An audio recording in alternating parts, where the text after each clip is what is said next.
Yo, what up? What up, people? How you doing? It's a glorious day. A newfound spirit is in my heart today. I got a new attitude and a new groove going on today. I want to welcome everybody.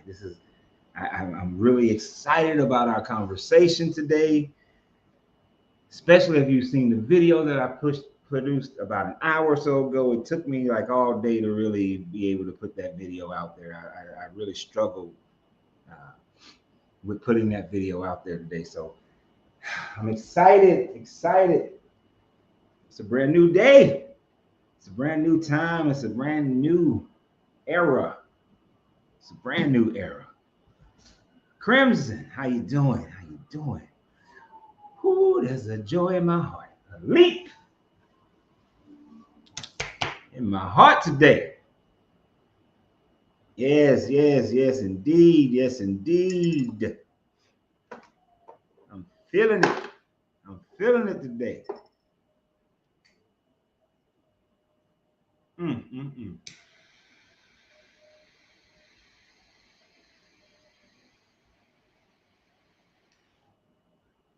Got to give people about 5 minutes to come on. I'm feeling great today.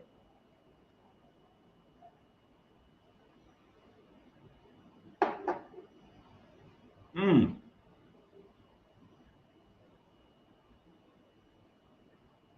We know why it took you all day to make it. It did. It was a heartfelt video that I made today. That video, it took me all day to make it. I had to really um,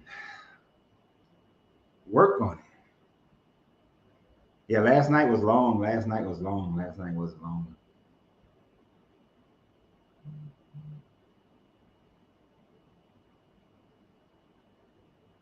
You're here for both smokes. Well, my wife is selling her hand rolled cigars.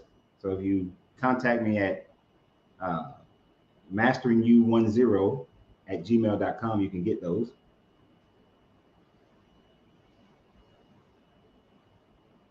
Joining us for the first time from Barbados. How you doing? Welcome, Carlo. Welcome.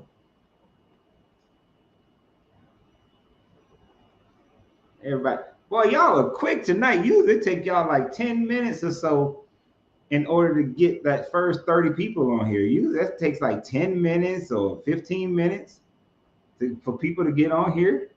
And y'all are on here quick tonight. Look at y'all. Oh, the spirit is moving. Ah, yes.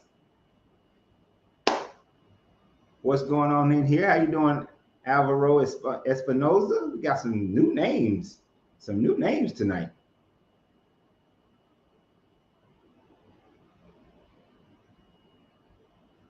Hell, nobody has a job.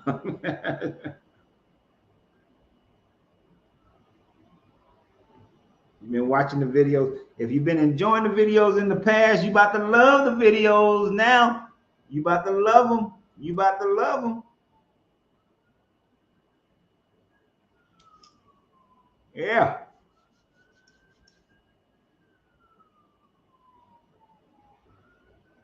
Oh, my wife was supposed to get something for me. My wife was supposed to get something for me. I forgot I was supposed to have that before we started. I was supposed to have that before we started. I still got about a minute. She might be able to find it in a minute.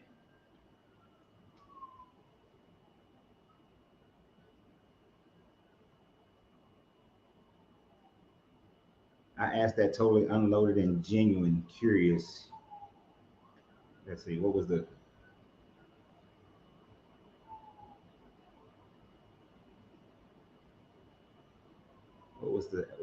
ask? What was the ask? What was the ask? Shit. Ask again, ask again because I don't see what, I don't know which question you're asking about. Okay. Are you a Freemason? As I've said many times before, yes.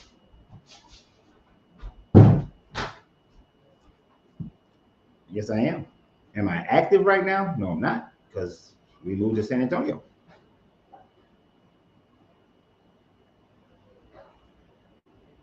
Yes, welcome everybody. Welcome.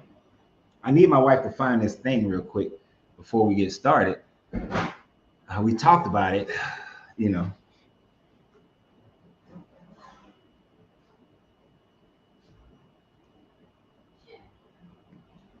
What's the mainstream version of a vision of a Freemason? Freemasonry is really just a brotherhood where we are there to make ourselves better, become better men, and a brotherhood, a network of helping each other out and being there for our families and friends, our families and other brother Masons and the wife family, the wives, daughters, sons, all that sort of thing. Uh, but it's also where you're supposed to enlighten yourself. In order to become a better man, you have to become more enlightened. And it's not a religion. They don't push any religion unless you join one. If you join one and got a whole bunch of Christians, then it's gonna seem more Christian. But if you join one that's Muslims or Buddhist or anything else, then there's gonna be more emphasis there. They use whatever the predominant religion is in order to explain some of the things that are non-religious.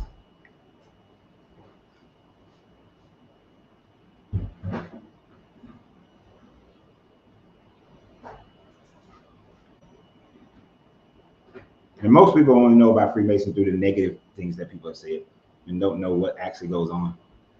Not mainstream, but what's the popular term of a Freemason? You don't know what you did with it? Okay. That worked. Mm-hmm.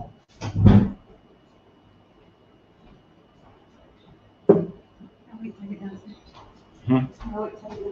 Okay.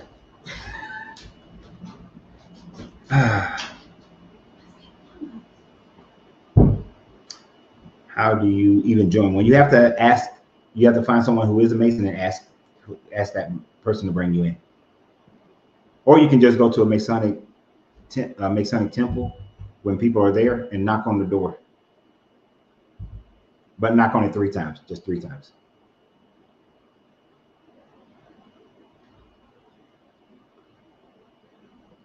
Oh, I didn't get a chance to see it. If you just left it, um,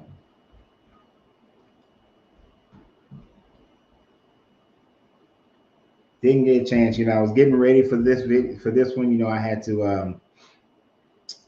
to pray and meditate over tonight's live. I had to pray and meditate over tonight's live because I know that some of you guys are going to be upset with me tonight. I know that some of you guys are may just kick me to the curb tonight. That you may say, okay, I can't deal with this guy. So I'm not exactly sure which comment it was. So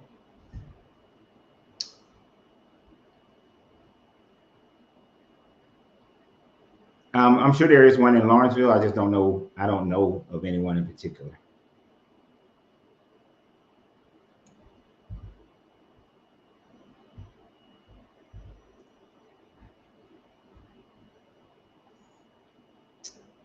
So you ain't been on the news feed in a minute.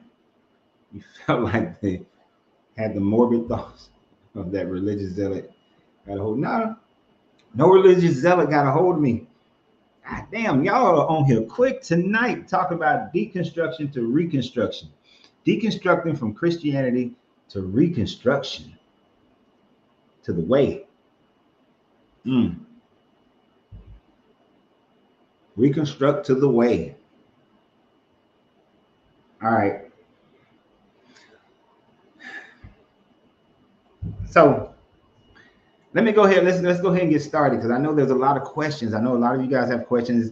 I posted a video about an hour ago, and if you haven't seen it, I'm gonna give you the short version of that video.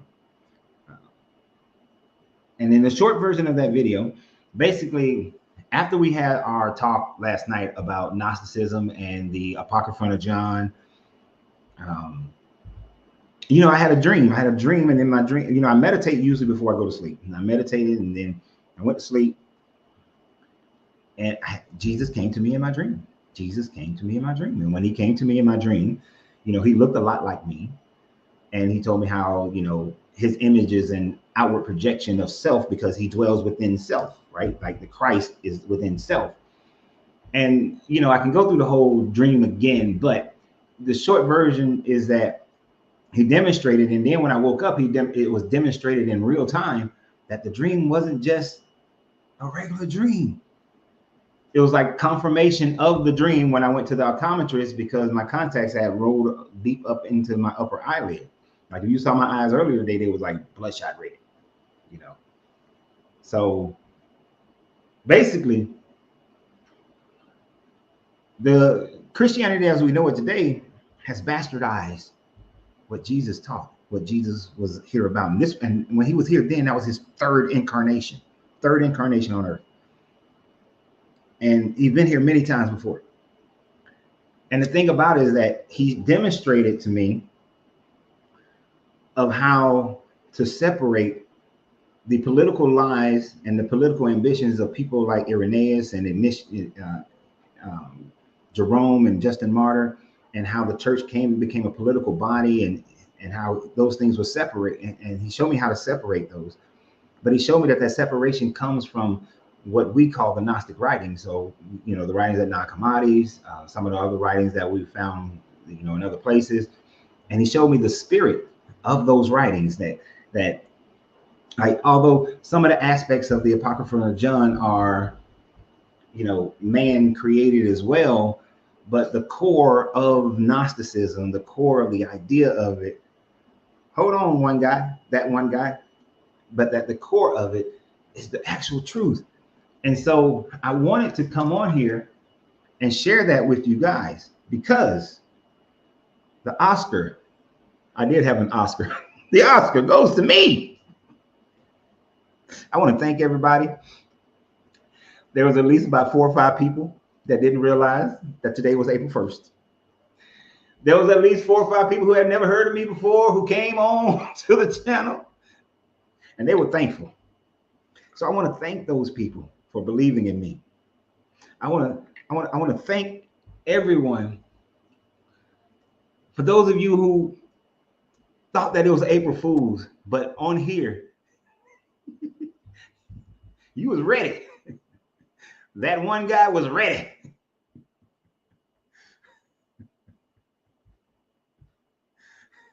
Some of y'all was ready. Some of y'all was thinking, let me look, I'm looking.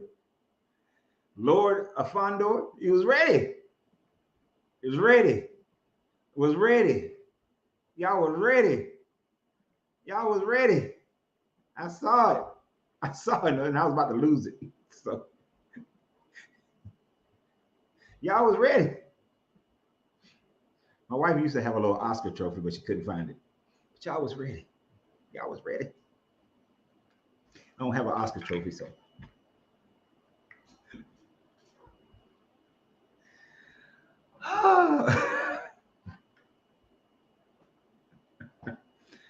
So last night, actually, I only had bits and parts of my dream from last night, and I was at a school. I was at my high school back in the day, and then I was driving down the street, and then I was at the beach. That's all my dream was last night.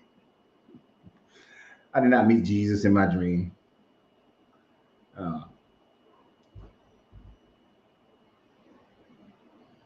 Oh yeah, I had the sniffles. I was trying to get y'all. The only thing that pissed me off is that I used to be able to cry on command, and I couldn't get the tear to drop. That pissed me off. That was like, damn, I wanted to get that tear to drop.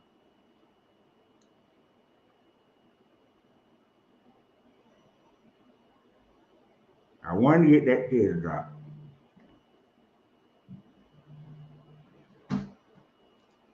But I couldn't get it.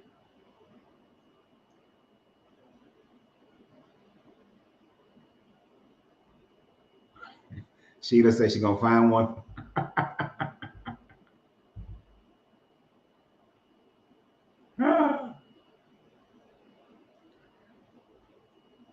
But I want you to think about something.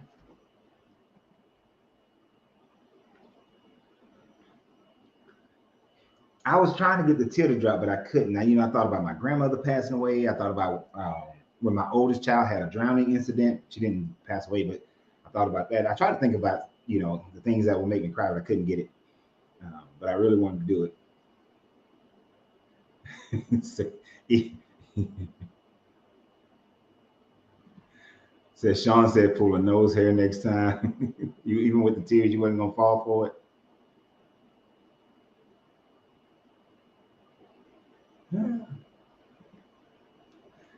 The reason why I picked the dream is because oftentimes when you read different aspects of Bible or anybody else, they talk about having visions or dreams. If it was cigar induced or meditation induced, it might not have went over as well. So dreams are often easier. But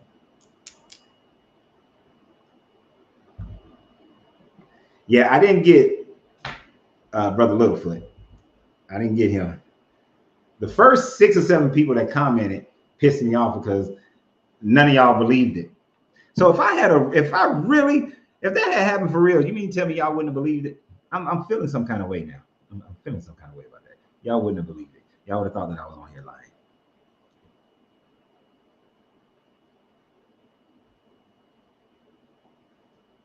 I'm upset about that. I ain't finna stub my foot. Okay, the joke wasn't worth all that. But here's the thing about it. There were some people who have never heard of me before. I'm assuming there were people who commented on Facebook, on the Facebook version of it, and I don't recall those names, right? I don't recall those names, but they were like, yes, finally somebody who gets it, and that's right. You can't go. How easy is it to fit a story into someone's narrative? How easy is it for someone that if they hear something that scratches their itch, they just go right in and accept it. They no research, just whatever they saw a guy talking about he met Jesus last night, and they just like, oh yes, that's right. You speaking the right thing.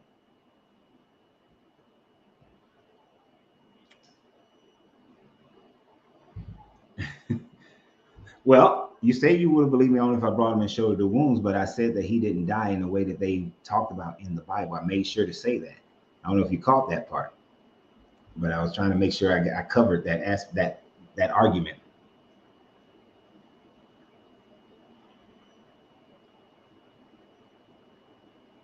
But thank you, Micah. Sorry.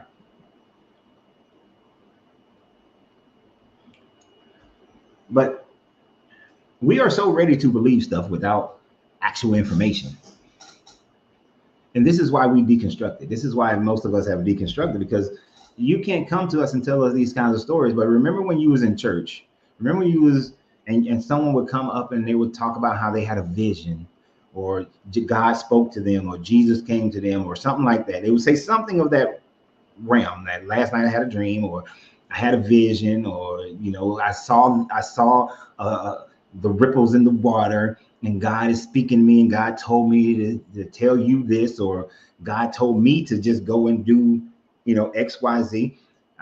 You guys may remember I told you about this young lady I knew, and she always wanted to be an actress and dancer, and she was like, God told her that she just needs to pack up her kids and go to California. She packed up her 4 or 5 kids and drove to California without even enough money to make it there. Got in Texas and had to beg her way. Had her and the kids had to beg for money in order to get the rest of the way to California. So, and then she gets there and nothing works out. Everything goes to hell in the handbasket. And 3-4 years later, she's back in Atlanta because she believed that God told her that she had this dream. None of these people, if there would be absolutely no way for me to have been able to verify that if I had a dream of such that I described, to verify that was a real thing, right? So it comes down to emotions and a narrative that works for you. And that's one of those things that allows us to be able to realize how to deconstruct from this religion and from this concept. I mean, it's not even just deconstructing from the religious aspect of it, but it's deconstructing from the entire mentality that we know of as Christianity. When you're deconstructing from a relationship with this God, or deconstructing from church or denominations or any of it, doesn't matter what you're the whole concept of Jesus and the Bible. Because you can't claim, oh, I'm spiritual, or I have a relationship, or this or that, if you're still doing everything based on the Bible.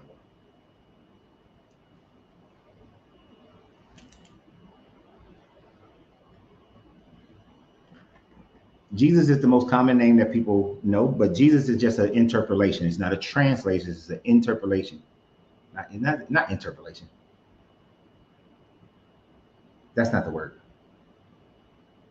Not translation. Basically, it still means the same person. It still means the same person. It's as if in English we have a word that can't be translated into Japanese, and so they use the closest thing that they have to it. Transliteration. Jesus is a transliteration of Yahshua or Yeshua. So, but we're not going to get bogged down in the letter J. I've given a whole lesson about how that is not a strong argument to make, one that we should not be focused on. But these ideas of people having visions and dreams, and God spoke to them, told them, oftentimes they used to be, people never questioned it. They would say that, oh, how did he sound? Oh, he sounded like me, or he sounded like Morgan Freeman, or some loud, boisterous, some loud, deep voice, which is really just, you've heard Morgan Freeman as God. You've heard other deep voiced men as God. And that's why God always sounds like the same way to every person, because that's what they're accustomed to. That's what they're used to. So none of those things are verifiable. And it's all coming from here and here, here and here. That's where it's all coming from. How could anyone trust any of those things?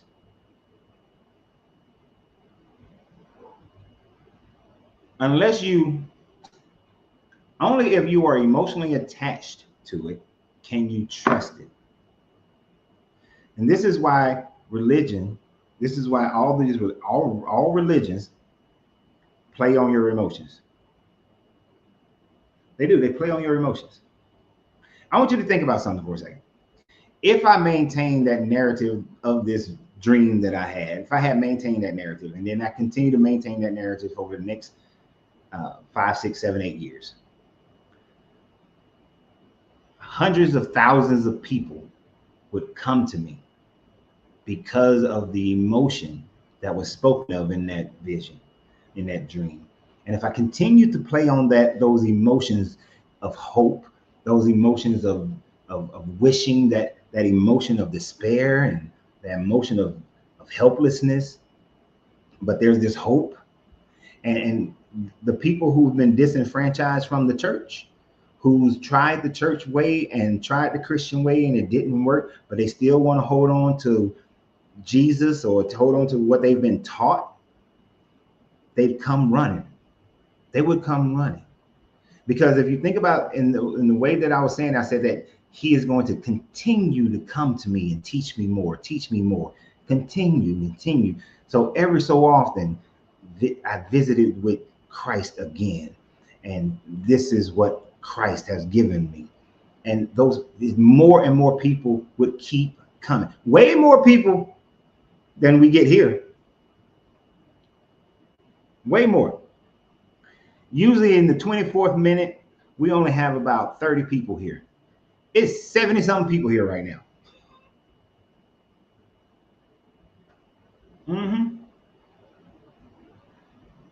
It's some names on here.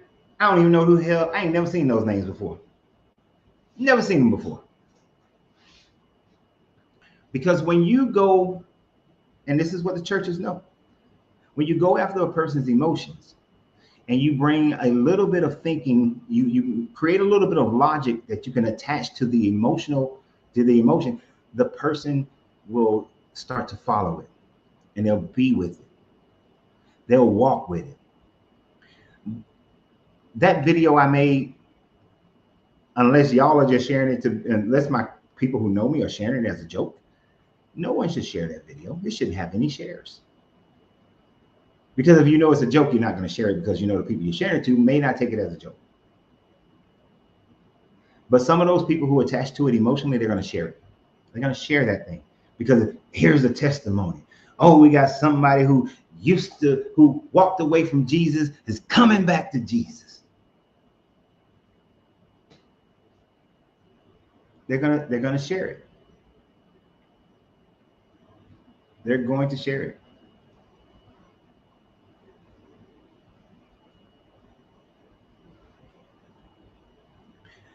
That's what we have to be on guard of as we continue our journey of deconstructing.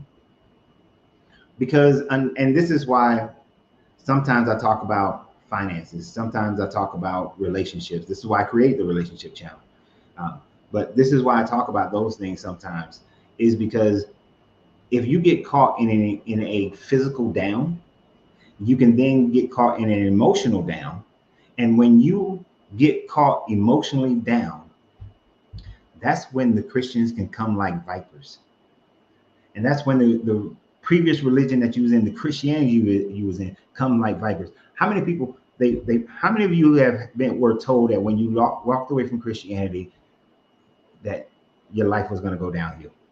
That without Jesus, you're not going to be able to do things, achieve things.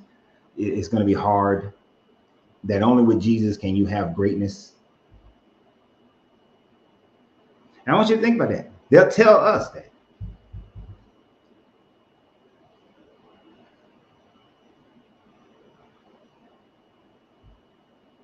Appreciate that, Ron.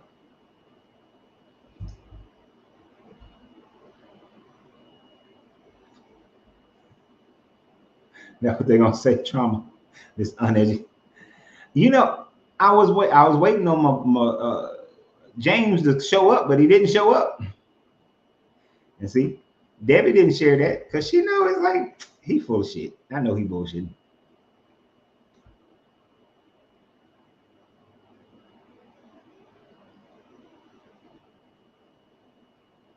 Now, here's the game. Whether you're a Christian, whether you're Buddhist, whether you're Muslim, no matter what religion you are, whether you're atheist, whether you're agnostic, hermetic, you're going to have good things that happen to you in your life. You're going to have bad things that happen to you in life.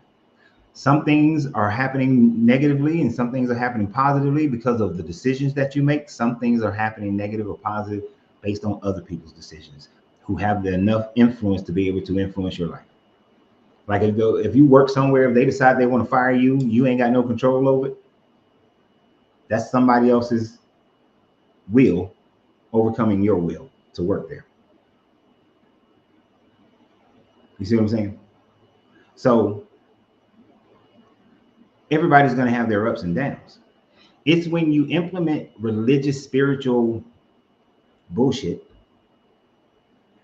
into the mix to say that the reason why this negative thing happened to you is because you walked away from Christianity is no better than when somebody tells a person who walked away from Islam the reason why you struggle is because you walked away from Allah. The reason why you struggling because you walked away from Brahma, or you walked away from the ancestors, you walked away from the eightfold path. It's no different. It's no different whatsoever. What we have to realize is that you make and break most 99% of the things in your life. And then those things can't come and get you. Because isn't this the way of the religions? For those who was here last night for that 4.5 hour long live, 2.5 hours was, well, an hour and a half or two was spent with one gentleman. One thing I will give him credit for is the fact that he talked about there are blessings and curses, and people often focus just on the blessings. People don't focus on the curses. But even in this Bible, every story about Israel where they had something negative happen to them, it was because it was a curse, because they wasn't obedient to this God. So I guess they weren't obedient to this God. So they were conquered by the Egyptians, conquered by the Assyrians, conquered by the Babylonians, conquered by the Greeks, had a moment of freedom, conquered by the Romans, constantly conquered. So through all that time, no, they was experiencing the curses because they weren't in line with their God. That's how they wrote their book. So that same shit is written onto you. That same thing has been taught to us. That the reason why bad things happen is because we are not in line with Jesus. And some of the most atrocious ones is when a young man or a young lady is essayed or taken advantage of by someone in the church of authority or a family member, and they take the blame. They get blamed for it. They get blamed for it.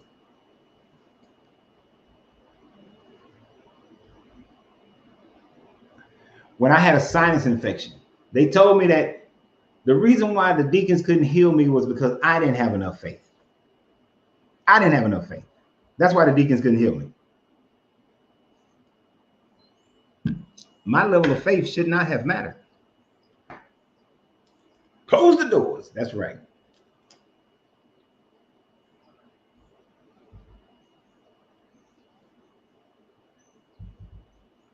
Now, Wrath says something interesting here to me. Baptize as a child, it's the last part, really. Baptize as a child, join the 5% Nation, Urban Islam, deconstructed from both, then began studying the occult. Studying the occult helped me to realize that the laws of physics always are at play. For every action, there is an equal and opposite reaction, right? Potential energy never gets anything done until it becomes kinetic energy.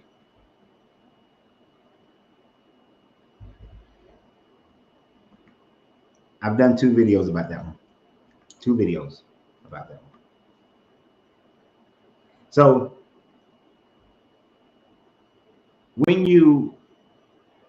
one of the things that you will understand outside of this religion is that you got to move. You got to get the action ball going. And it is your decision that brings about the consequences of your life. But when they blame you for someone else's action, for a pastor essaying somebody, when they blame you for the church not doing as well because you're not giving up as much of your money, the church not doing as well because you're not giving up as much of your time, and they put that guilt and that shame on you, those are just mechanisms of control that keep people stuck in these religions, stuck in the church.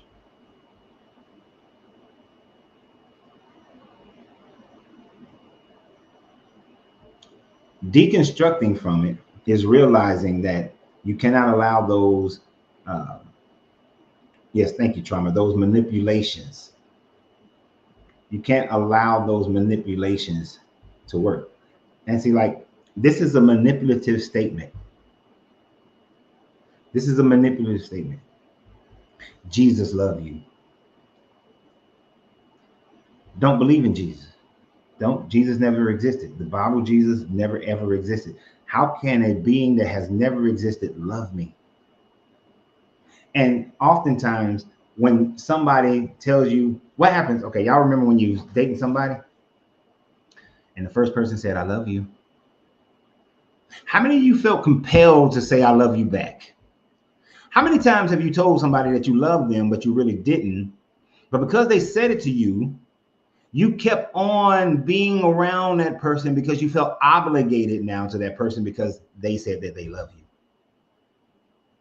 It took me all the way into like, well, because I started dating as an adult in my late 30s, it took me into my 40s to realize just because somebody feels a certain way about me does not mean I got to feel the same way about them. But they tell you Jesus loves you. Oh, damn, Jesus loves me. God loves me. I need to love him back. I need to love him back. How do I love Jesus? How do I show Jesus that I love him? Oh, I got to be obedient to his word. I got to read and study his word and be obedient to it. So let me start being obedient to his word. Okay, what's his word? It's in the Bible. Okay, it's in the Bible. So let me start reading the Bible. And I'm not understanding all of it. Oh, the pastor is explaining to me, and he's Baptist or he's Methodist or he's Catholic or Episcopalian or, and I said Episcopalian. So let me take it from that person. because that's the understanding, because God had me in front of this person because he moved me to be in front of that person.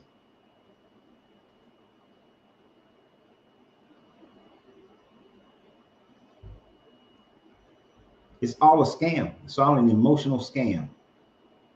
Jesus loves you. This joker. When someone says I love you, I say thanks. I told my wife when we first started, I said, I will not ever say I love you unless I actually love you.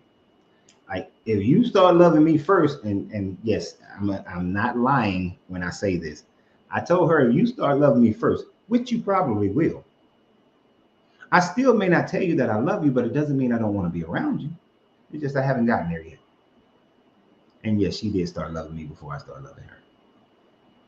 She might put her little googly eyes up on the screen or whatever, like she likes to do when I say stuff like that. But she knows it's true. She knows it's true. But we did have that conversation.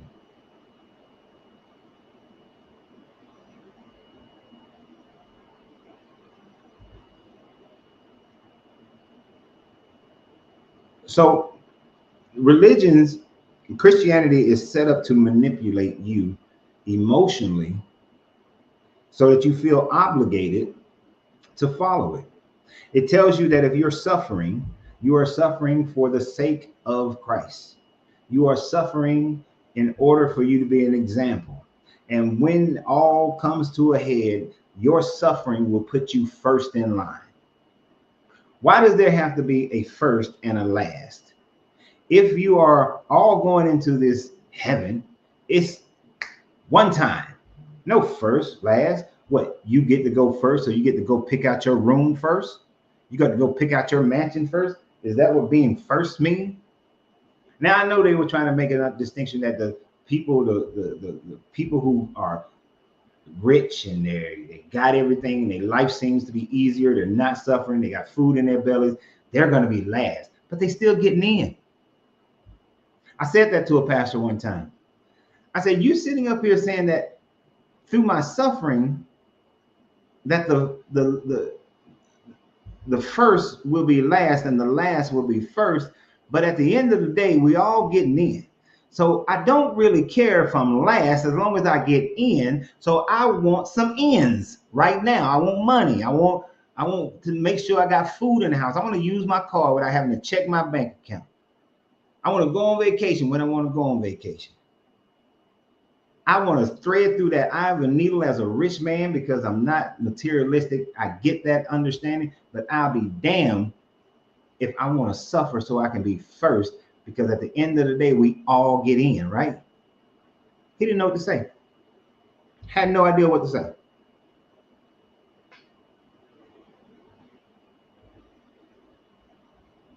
Didn't have a clue.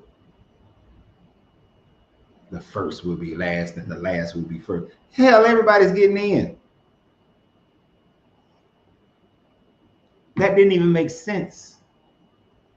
Make no sense. What that should be a whole video right by itself. I think that might be a video by itself tomorrow, so y'all can get a replication of that with some extra stuff. But that don't even make that makes no sense whatsoever.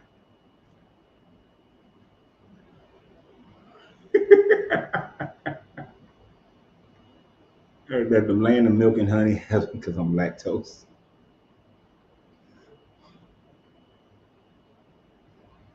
But that's the truth of that's how we realize those are the things that we have to come to grips with and realize when we deconstruct. A lot of the factual things that we talk about here, when we talk about the contradictions, when we talk about how the historicity doesn't match up, this person did never existed, that person never existed. Well, those things are great intellectually. Those things are fantastic. But the most important parts are the emotional connections that we've developed since. For those of us who came in as a child, for those who came in later, it's those emotional attachments. Those emotional attachments to people. I think that Jehovah Witness does the most. Jehovah Witness and Mormons have the cruelest form of person to person attachment. Because if you walk away from that religion, your whole family has to disown you. You've grown up, this is your mother, this is your father, this is your brother, your sister, your aunts, your uncles, your cousins. And if I say that this religion, it just don't make sense, or I fall in love with a person who's in a different religion and I want to marry them, but I can't, you lose your whole family. You lose your whole family.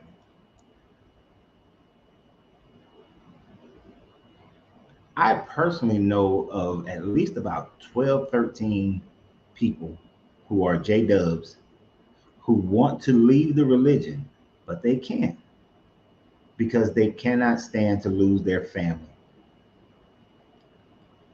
What kind of conniving bullshit is that? Where is the love in this religion if just because I don't believe what you believe, you are no longer my son, you're no longer my daughter, my aunt, my uncle, my brother, my mother, my father?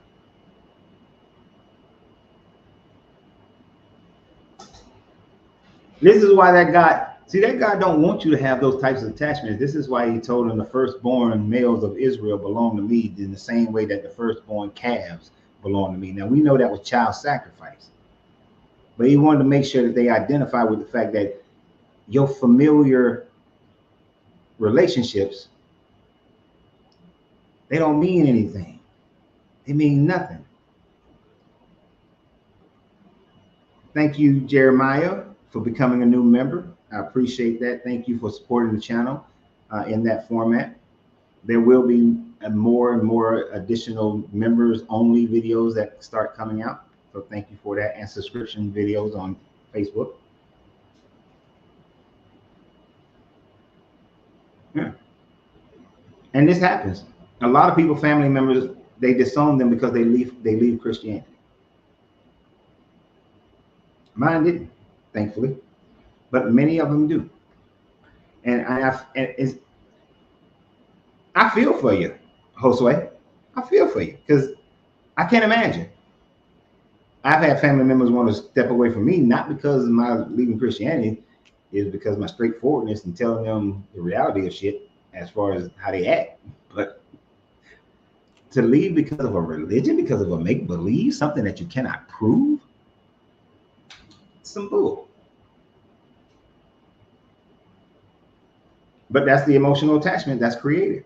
This is why detaching emotionally from this religion is the most important part to your deconstruction before you can and see, I know I put this title as my journey from deconstruction to reconstruction. I didn't put anything after reconstructing because I didn't want you to know yet, so I can get my April Fool's joke out.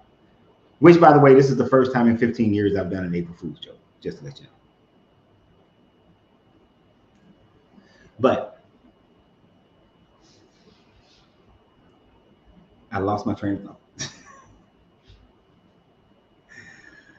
Oh, but we have to deconstruct our emotions. It is the emotional attachment that we have to deconstruct. So, if moment of honesty here, does anybody still have certain emotional attachments to this religion, to the concept of that religion, to the Jesus character, any of those things? And I'm not saying like how sometimes you be like good Lord, Jesus, as a colloquialism because you're just used to saying. I'm not saying that's not an emotional attachment. That's just something you're used to saying. But sometimes you literally feel anxiety about it. You see people praying and you feel like, am I missing something? Or you think that, if you did die, like, you have that moment of fear, that thing that happens.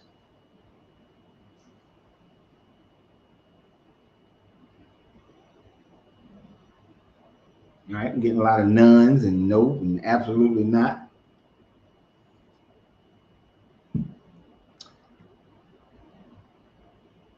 Yes, Happy New Year.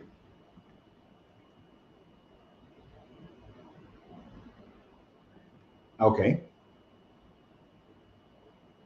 Still attached to the we are still attached to the music.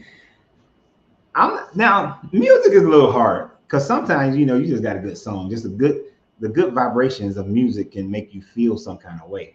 But if the lyrics of that song still make you, if they cause you anxiety, see, when I hear some of those old Christian songs that I like it was this one girl named Mahalia. Mahalia could sing her, and not Mahalia Jackson, but her name was Mahalia. She could sing her ass off. I mean, that girl make you cry, and she could be singing the damn Toys R Us song, and you might want to cry because she could sing that well. Uh, is it the lyrics that make you feel like music can make you feel happy? That doesn't mean that you're still connected to that religion, but it's when you hear that music and you feel like maybe you were wrong, you feel some anxiety. See, you have it, the emotions that I'm talking about are the negative emotions.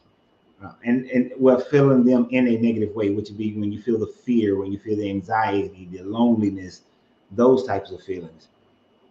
If you just hear a song, like the first time I ever sang in public was a gospel song, and to hear it now just makes me feel happy because I overcame one of my fears when I sang that song in public. So you understand? So there's different emotions that are attached to some of them. So it's really about what's the emotion that you feel when you hear this song.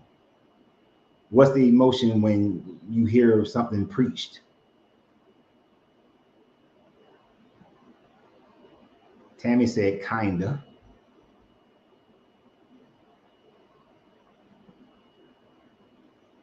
See, you'll know when you fully deconstructed when you don't have those feelings. Like in other times, I hear gospel music, and if it's a song that I don't really care for, it's annoying because usually it's played in a space where I'm thinking like, why are they playing that here? Don't they have any respect for other people?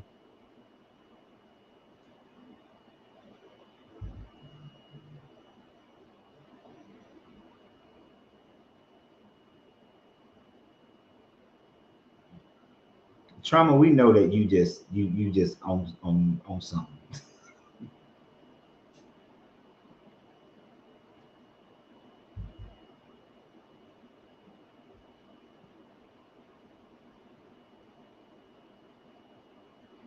Now I know it's easy to say that, Sean, and it's true in a sense. We do have to put our big boy pants on, put our big girl drawers on, and just get over it. And Albert just said the very key to getting over any emotional attachments that you still have with this religion. You beat me to it, Albert, but it's okay. I don't mind. Once you get past the fear of death, the others emotional attachments, they'll go away.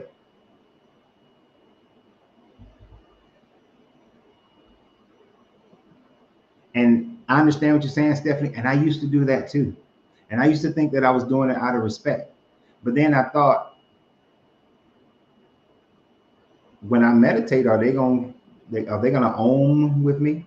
Are they gonna yum? They gonna own? When I'm meditating and I'm oming, ain't nobody. If I do it around some other people, they ain't out of respect oming with me. So I'm like, what am I amening for? I give them the respect of not talking while they doing it. If it's like when my family gathers and they pray, I may not talk, but I'm just looking around at the other members of the family who ain't praying either.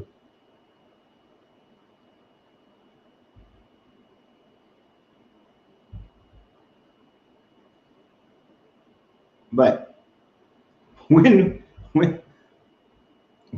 the way to get past the emotion is getting past the fear of death.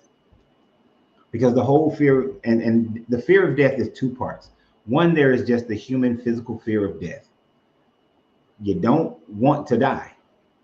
Most people living their lives don't want to die until they get old, or they can't have fun no more. Life just isn't worth living.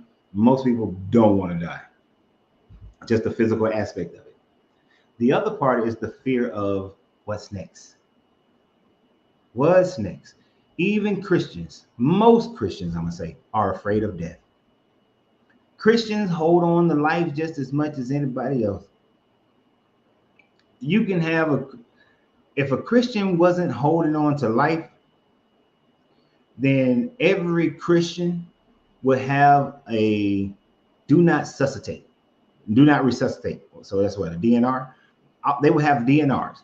Christians will have DNRs all over the place. Do not resuscitate. They would have the living wheels of don't take me off the machine. Don't leave me on the machine. If they didn't have a fear of death, they all would have that.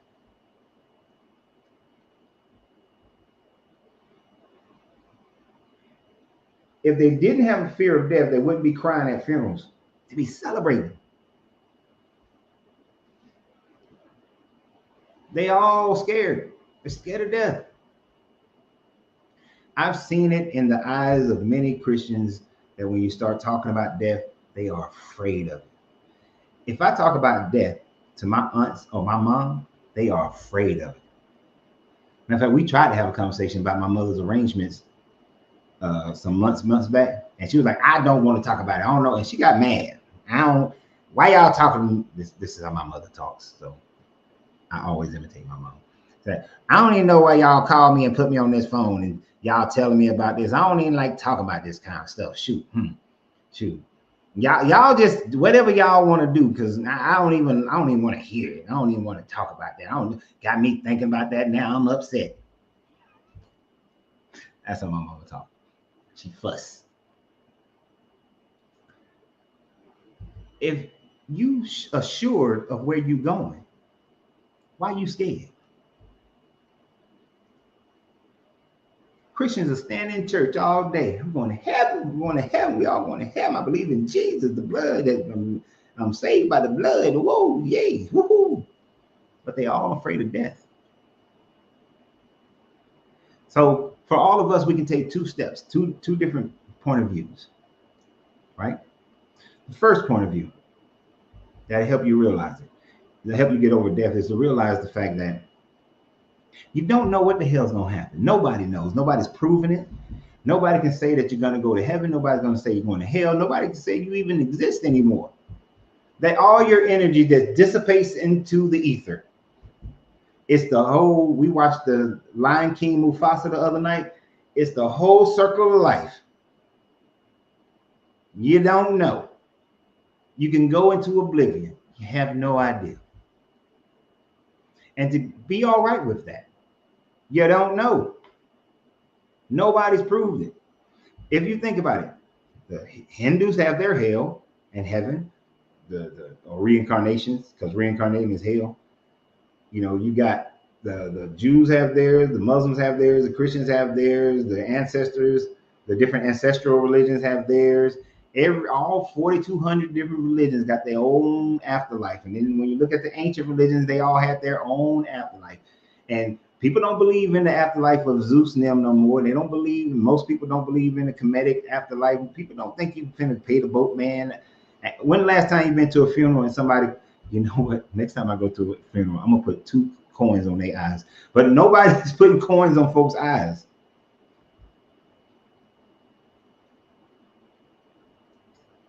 If you don't believe in the ancient people's version, and they lived and died believing in that, why would you accept anybody else?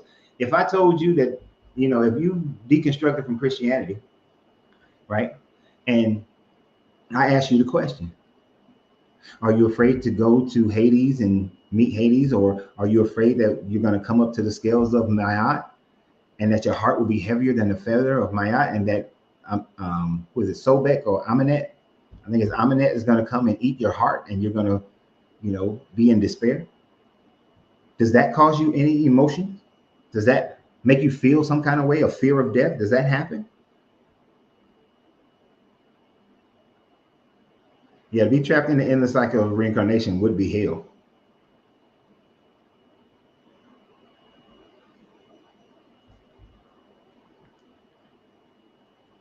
I sure do. People straight up got PTSD from being in religions. That's why people who are trying to deconstruct have such struggle. It's a young lady that some years ago was Deconstructing, and I was watching her study and go through it. And she went and got her PhD and everything. And now I see her and she's preaching a different form of Christianity. She ain't deconstructing nothing.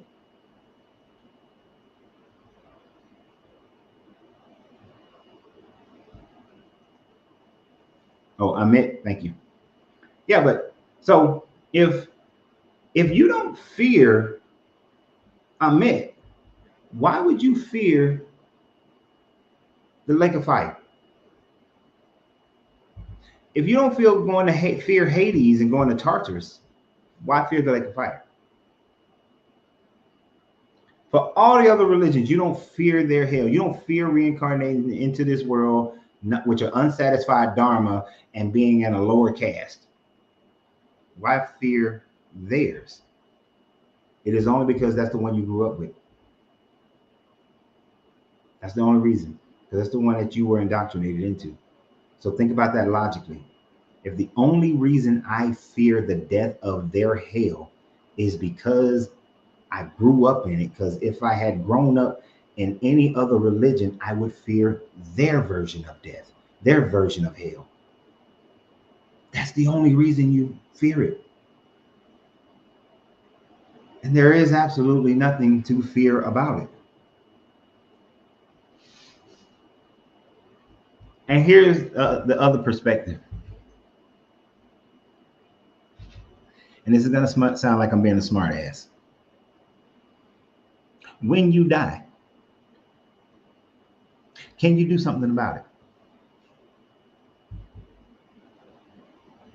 Can you do it? I mean, death is going to come to us all. Can you do, and death of what we call death is going to come to us all. What can you do about it? You can't stop it. The body will deteriorate. You can't stop it. Why are you worried about it? It's going to happen. Yeah, you want to live a little bit long. You got some goals, some things you want to achieve, get done, but you ain't going to get done everything you want to get done. You're going to die with some unfinished business. Nobody dies and they completed everything they wanted to do.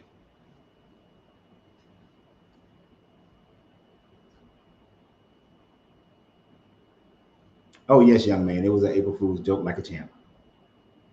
Oh, you can't do nothing about it. Why are you worrying about it? You ain't going to be able to get everything done that you want to get done in life. So why are you worried about it?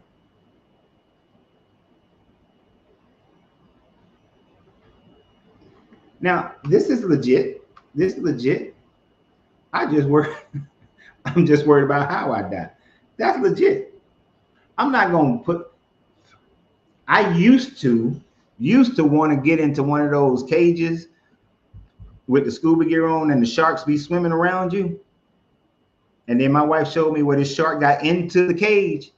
No, I'm not doing that no more. So I'm not going to put myself in a position that I'm not going to purposely put myself in a position where the death can be excruciating. I don't want to go through that. I told my wife, I get to a certain point of life where I'm not functioning right. You know, somebody got to wipe my ass and bathe me. Well, the bathing part might be all right. But somebody got to wipe my ass and all that. Just let's go look at the Grand Canyon. Let me get to the edge in my little wheelchair. And then go to the car because you forgot something. I'll be gone by the time you get back.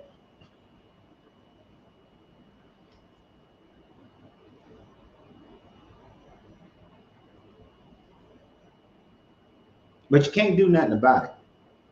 You can't. And here's the big thing that helped me overcome my fear of death. And I had overcame a fear of death even before I tried ayahuasca.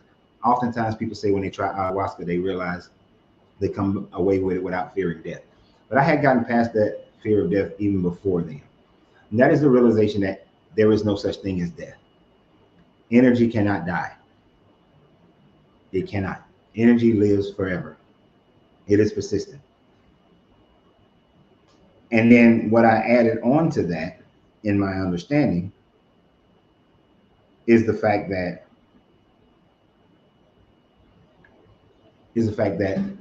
sorry, my wife was sending me a message and she's more important than all y'all. I didn't know what the hell my energy was doing, my consciousness was doing before it became this. So I'm not gonna know what the hell it's doing after. I want you to think about that for a second. You don't know what your consciousness was doing, what form it had taken, what body it was a part of, what other consciousness it was a part of, because like energy usually is with like energy. We see that how molecules are attracted to other like molecules, atoms are attracted to like atoms, frequencies are attracted to like frequencies. You don't know what the energy that makes up you, your consciousness, because the body is not you. This is just the shell that is holding the you. You don't remember jack shit about it. You can't remember whole lifestyle. You don't even remember whole life. You don't remember nothing. You don't remember existing. All these people with these, oh, I remember I was an old man. That might be a part of some other consciousness that's been attached to your consciousness now. But that wasn't you still. Still wasn't you. Still wasn't you. You don't know what it was doing. So what in the hell makes you think that you're gonna know what it's doing after it leaves this one? After you leave this body?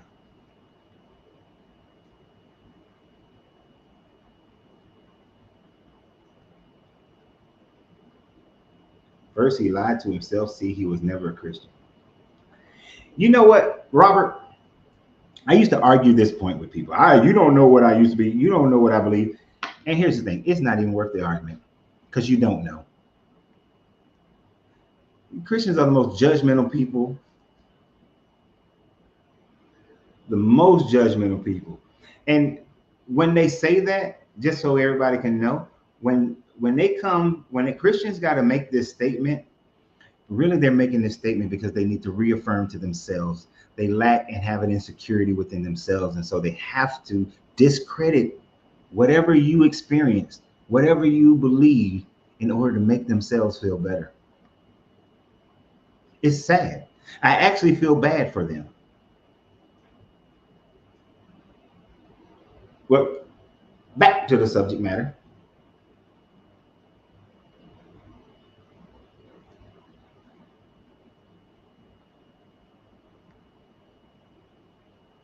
It is important to know the history. It is important to know what was going on. But all of Christianity is fan fiction. All of Christianity is fan fiction. There is absolutely not one aspect of Christianity that can be proven to be real. You can't prove Jesus. You can't prove the apostles. You can't prove any of the events that happened. So what is called the varieties of Christianity today are all fan fiction. They're all fan fiction. Just like all of Judaism, fan fiction. All of Islam is fan fiction. All of every religion is fan fiction. If you can call humanism a religion, then humanism would not be fan fiction.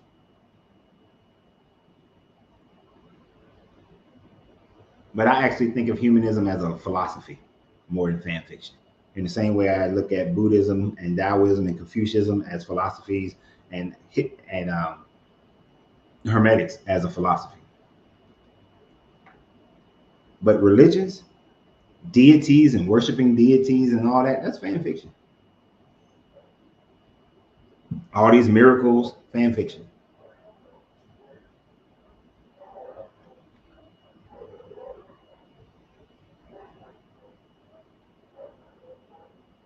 Ooh, y'all type a little faster than I can read all of them.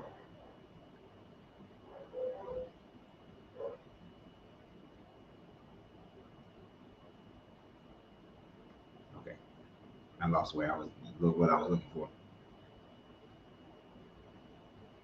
What?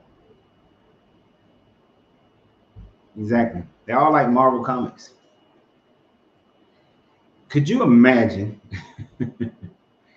if the whole planet was destroyed, all human life ceased to exist, and the only thing that is found is a warehouse?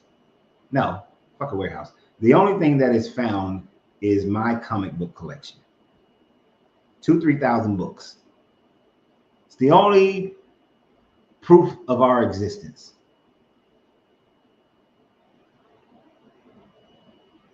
People, whoever finds it, will believe that that's what was going on. It got historical places. It got New York. You got Russia. You got all these. You got Europe. You got Africa. You got all these historical places that are there. You got some historical people that are in there. You know, oftentimes it seems like Spider-Man meets most presidents. Spider-Man and Captain America, they probably tied as far as who meets the most presidents. They would see it as true history.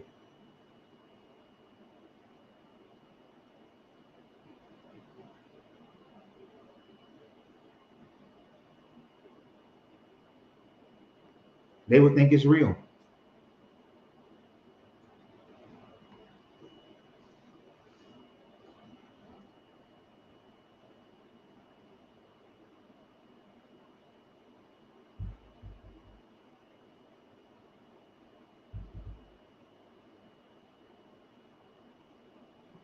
So, a little personal thing.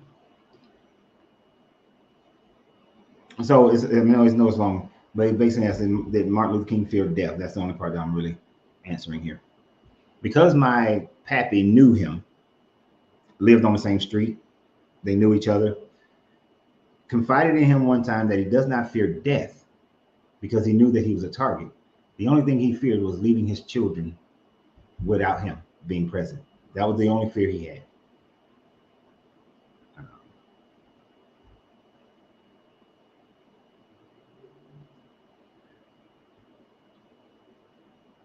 But as far as that proving the Bible, because Malcolm X, I would say the same thing, did not fear death.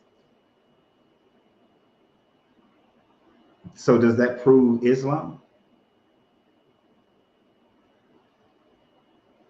You see how that don't make sense? You see how any kind of statement that you make like that can be flipped into another religion and then validate that religion as well?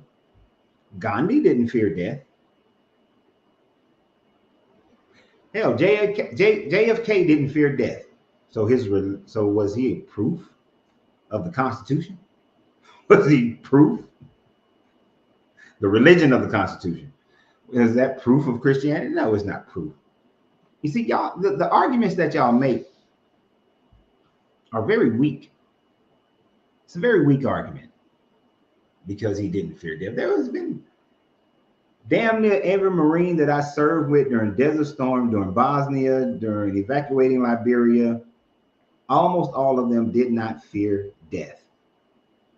What we feared the most was not getting the mission done. So what religion were we walking in that we didn't fear death?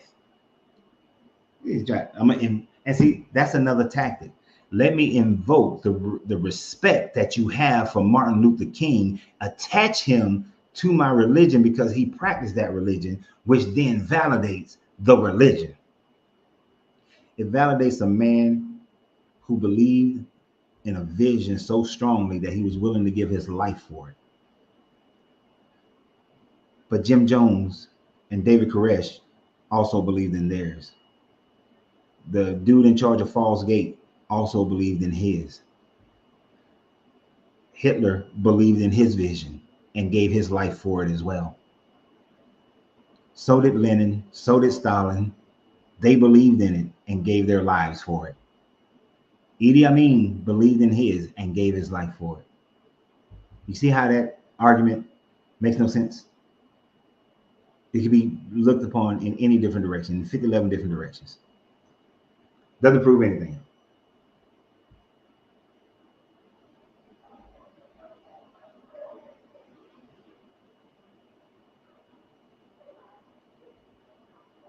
So I don't know where they pull these arguments from that they think makes their religion valid.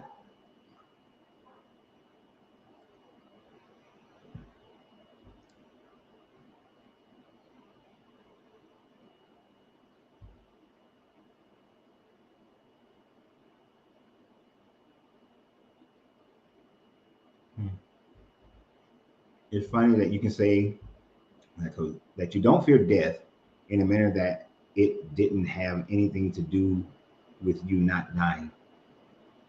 I'm not sure I understand. In a manner that it didn't have anything to do with you not dying. Like my energy continues on, so why should I fear it? If I'm understanding you correctly, maybe I'm not understanding you correctly. They pull it from their butt. This is where I think most of them pull it from. They think they're pulling it from their brain. They think they're pulling it from their brain, but they really are pulling it from their assets.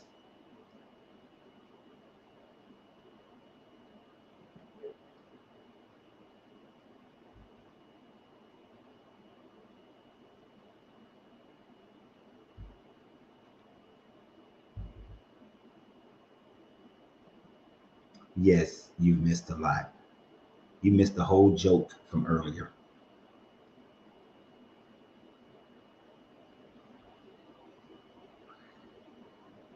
So, who here, does anybody here still fear death? Curious. I'm just curious. And it's nothing to be ashamed of if you do. But do you fear death? Other than how you're going to die?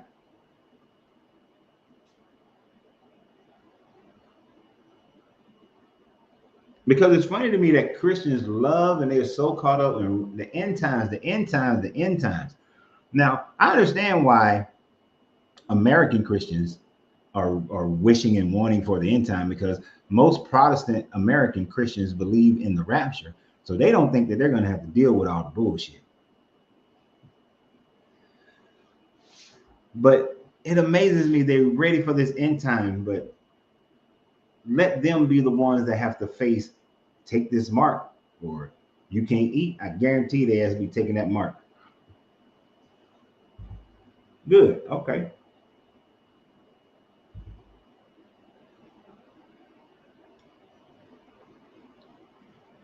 Say a little bit. You tripped out on some edibles. Okay. I'm afraid of the dark. Really? Ah. Wait a minute. What did somebody say? Because that's about the only this Sean's comment. I fear leaving my children not ready to live. Yeah. I was very protective of my life while my children were small.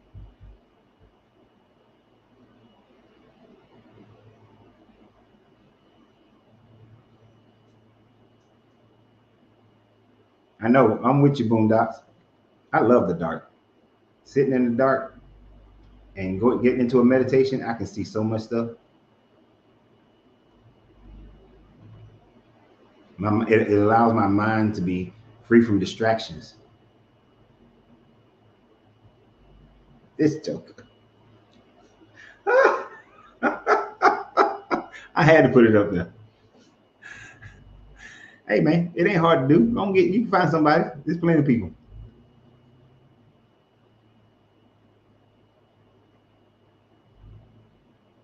All right, this is a good question. If prophecy of the mark really happens, am I going to take it? So that means that you have to have like the mark of the beast embedded in your hand or your forehead in order for you to buy shit. You got to realize that we live in a time frame where that would be an impossibility for it to happen. It would be like, um, so I'm gonna say no, I'm not gonna take it, but not because I'm afraid of the prophecy, but I would say no because it would be kind of like, you ever go to the grocery store and you still see somebody writing checks? They don't have to write a check anymore. The check go through the little machine and it automatically hits their bank account the same way as a debit card would. But they're just so used to writing checks, and they want to keep a checkbook and a whole deal. I'm gonna use my debit card and I'll transfer money. But you know how people have their cards on their phone? I just won't do it. Right? You understand what I'm saying? I just won't do it. And as long as I can keep doing what I'm doing, I'm good. And they will never make it It will never work that there's only one way you can buy and sell goods. That's never going to happen. Never. I know your prophecy says that, but it's never going to happen.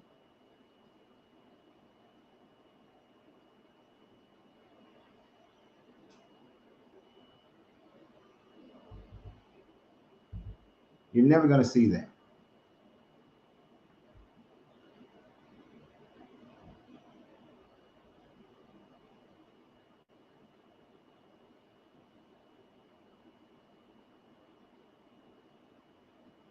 There was a question I thought I saw. I can't find it now.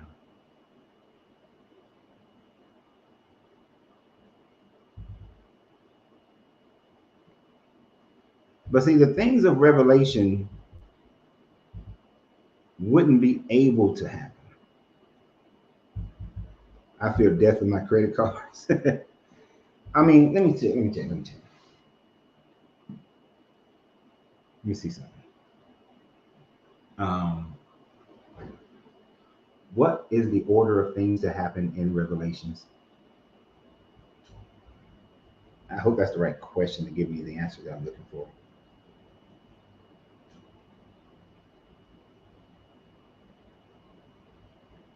Okay.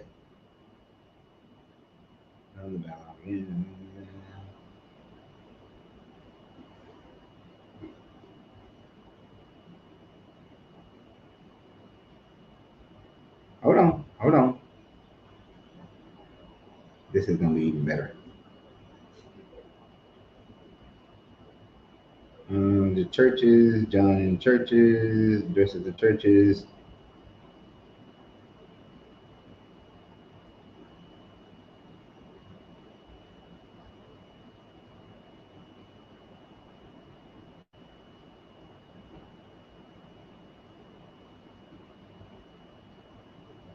I'm trying to see when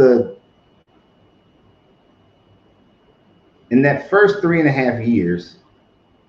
Okay, so in the first 3.5 years, you have at least those first 7 seals are broken, right? What are the 7 seals in Revelation?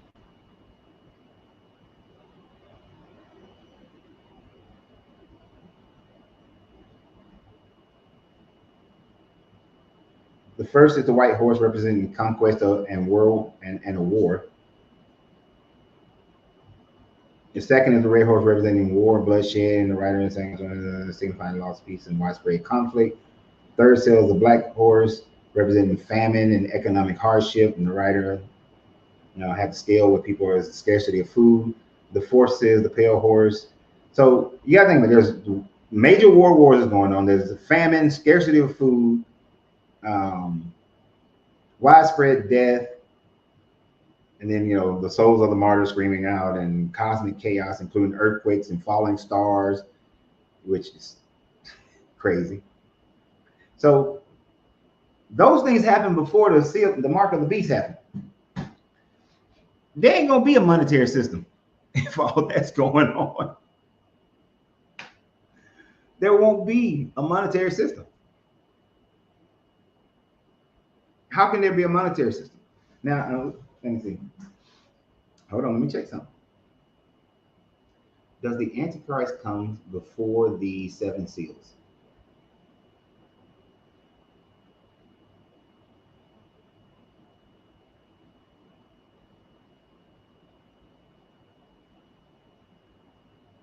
Okay, according to this, it's saying that the Antichrist comes as the rider of the first seal, the white horse.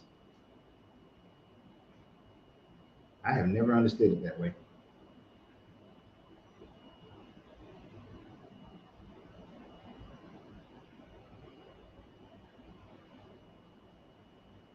So if according to this, the Antichrist is the one that's on the first horse, by the time all this other stuff happens, there's no monetary system to speak of.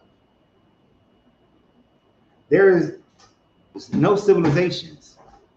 You got stars falling from the sky. What do you think about that? Now, we know I know that they didn't literally mean, they thought it was actual stars that fell from the sky, but we know there's meteorites, right?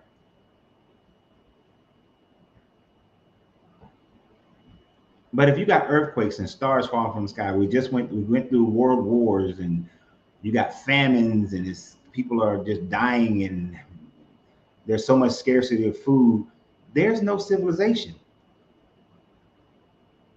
Like there will be pockets of groups of people trying to survive. It'll be like when you watch those, apocalyptic movies, and you got a band of people in a town and they killing people for their stuff.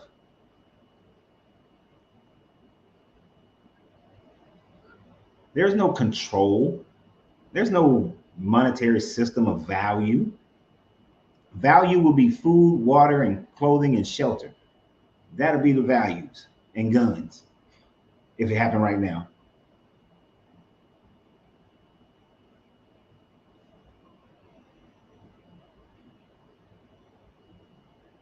Right. Bartering will be the currency. I don't need a mark on my head to barter. Look, him. I got a cup of coffee. You got 2 cigars. I'll give you half of this cup of coffee for one of your cigars. Then we both got some coffee and we both got cigars. Ain't that a good deal? There's a freaking gnat in here pissing me off.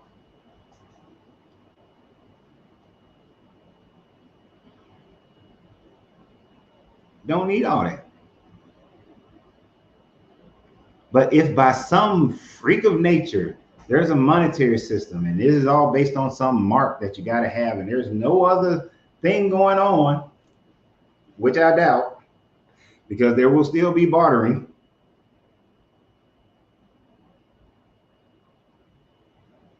Because I know me, I'm gonna be holding up in some area with my guns and my folk like Road Warrior. I'm not gonna need your mark, because I'm not gonna want to be a part of any civilization. I'm gonna go be by myself with just a few people.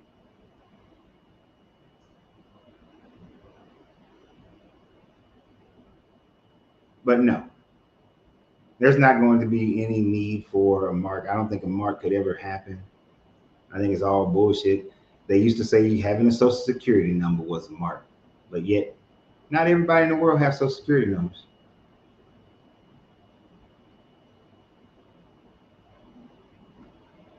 Oh shit.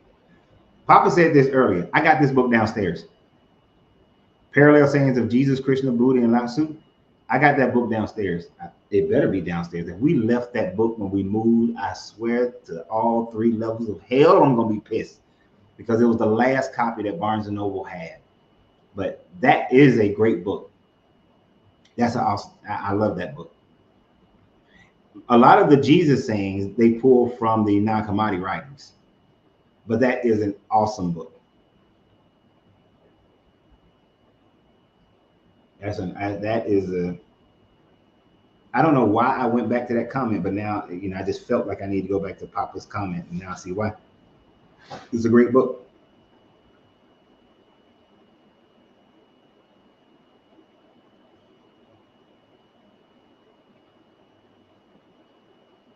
I know I'm late to the party, but didn't you say that your reconstruction of yourself after deconstructing Christianity was turning to Hermeticism? Yes, and for the most part, yes. Hermeticism is the primary philosophy that I follow. Hermeticism. So if you looked at, see, I don't follow any religions. I look at philosophies, and I utilize those philosophies to build up my consciousness. So although Hermeticism didn't come first in the pathway, uh, I studied a little bit of Hinduism, but then I went more heavily into Buddhism, and then I studied the Tao, and then Confucianism and Shinto, and then I studied Neoplatonism, and then Stoicism was great. And then from Stoicism, I started studying the Hermetics. Then the Hermetics became my foundation that I then stacked those other philosophies on top of.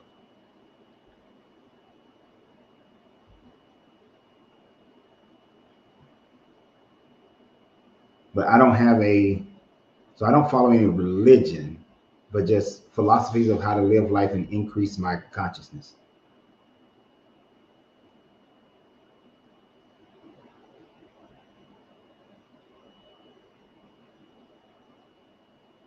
Yeah, a lot of religions do have similarities.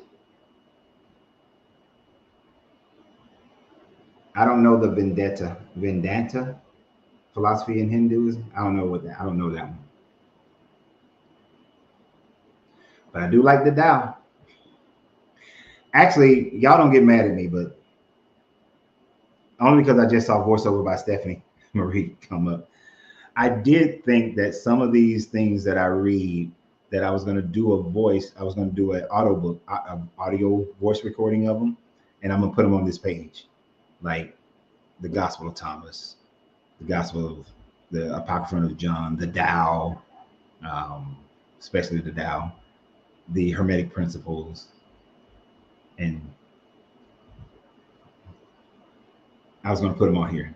I don't know if you guys would like that. I don't know if my voice works. If you want to hear this voice reading the Tao,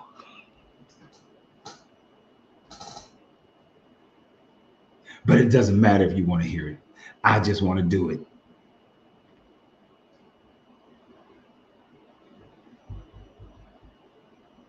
Jericho, you studied all that and still became an atheist. Laugh out loud. A bunch of waste of time. Don't you have any ancestry to obey?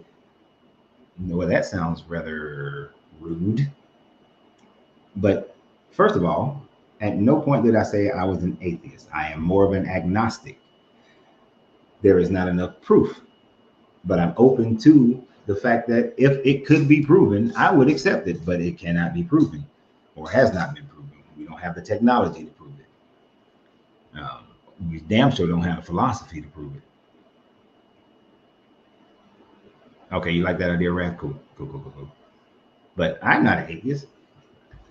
If I just said that I studied the Hermetics and that's the foundation, one of the first principle of Hermeticism is that that the universe is mental and the universe exists in the mind of the all. It's the first and the basis of the Hermetic principles. Without the principle of the law of mentalism, you do not have Hermetics. And from the all came into existence, and all are not the all. Well, all are the all, but all are not the all, which is the divine paradox. So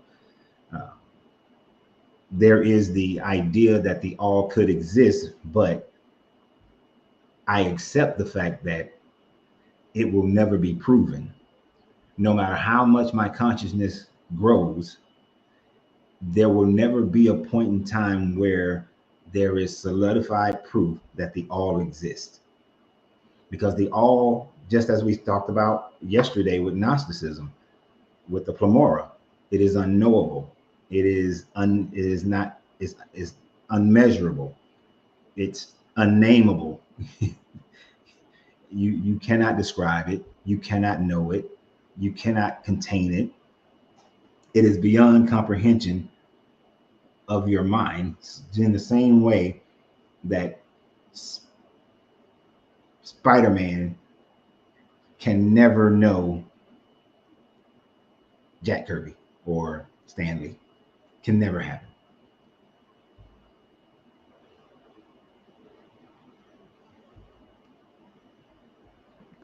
And actually, yes, I know my ancestry to a certain point, and depending upon which line I follow in my ancestry, because some lines end earlier than others as far as information. So yes, I know my ancestry. Most of my ancestry is West African. There is some Mali Dogon, and then there's some Scottish and English, and then there is a little bit of Native American. But I know my ancestry.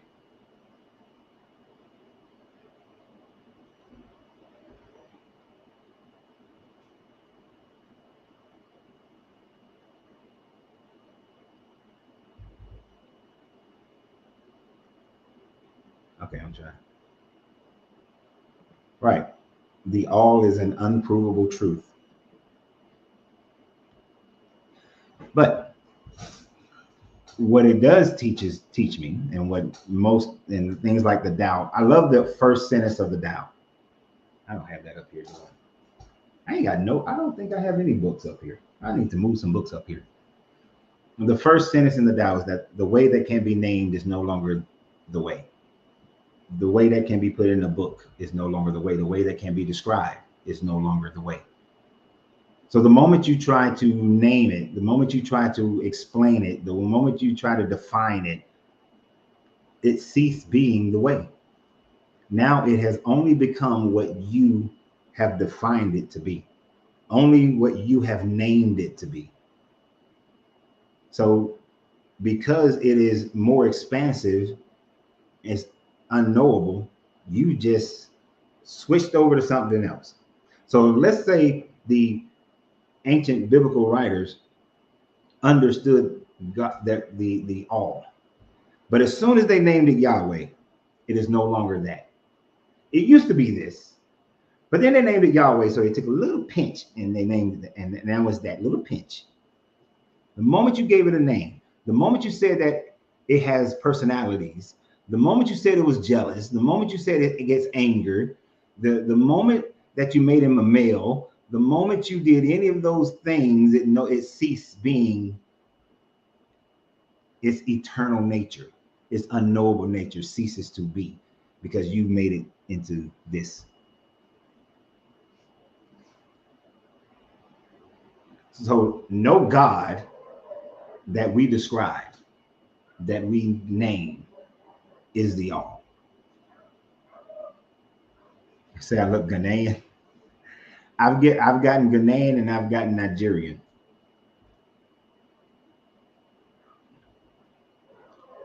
I wish I was like way darker so I can get that Senegalese.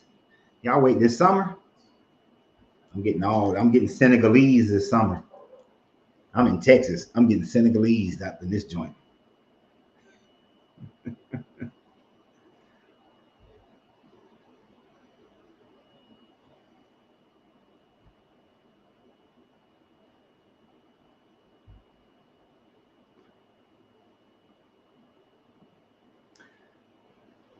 Yahweh could be a representative of the all. No.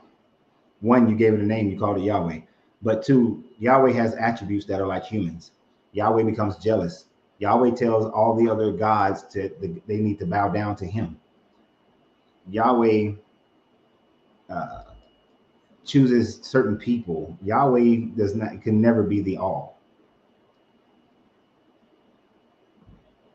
This is an interesting one. There is one universal consciousness and many individual consciousness. All individual consciousness are part of the one universal consciousness. We humans are individual consciousness. That is similar to the divine paradox. So I can vibe with that. I can vibe with that.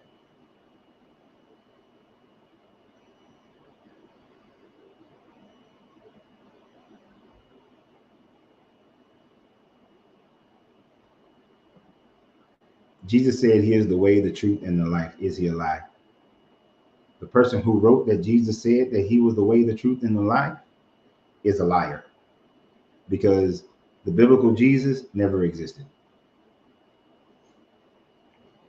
Now, if there was a man walking around in Galilee claiming to be the Jewish Messiah, and he claimed that he was the way, the truth, and the life, he would be a liar. Because no individual person can be the all. Again, the divine paradox that the all is in all, but all are not the all. The all can never not know itself to not be itself. The all cannot ever separate itself to be less than itself. It must be the all at all times. So if this cup was the all, it would know that it is the all and have the consciousness of the all. So therefore, Jesus is not the way, the truth, and the life. And you don't have anything that Jesus actually, if there was a dude walking around calling himself Jesus, he ain't write nothing. We have no proof of his existence, and he didn't write anything down. Everything is hearsay. That's like me trying to tell you. So I used to listen to Tony Robbins and Zig Ziglar and uh, uh, what was it, Eric, forgot his last name, Les Brown, all the time. 10 years ago, used to listen to them all the time. Right now, could only quote a few things that they've said. So if they had not made their recordings, I wouldn't know. I couldn't say what they said. What I would say, what they said, would be wrong. It wouldn't be right.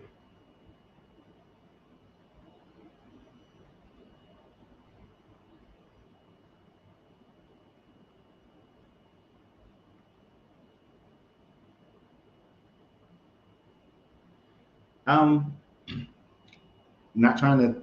I just, as someone who studied philosophy, I hate when people do this. So this is just a thing that I do. All right, we are all interconnected and united, but our ego breaks the unity. Okay, when you read Sigmund Freud's The Ego, the id, the ego, and the superego, it is not the ego. The ego has been switched with the id. The id is our basic instinctive selfish nature. The superego is the general mindset, the general thoughts of society that we live in. The ego is trying to balance between the selfish id and the falsehood of the superego to put you actually in your right space. But pop cultures over the centuries have messed up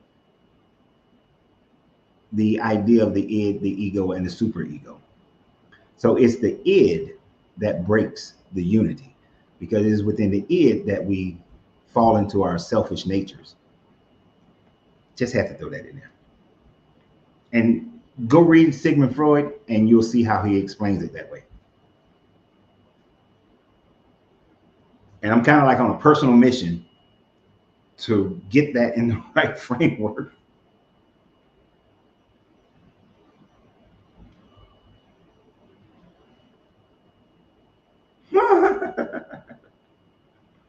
I'm sorry. I, I hate to laugh and then y'all not know why I laugh. This is why I laugh.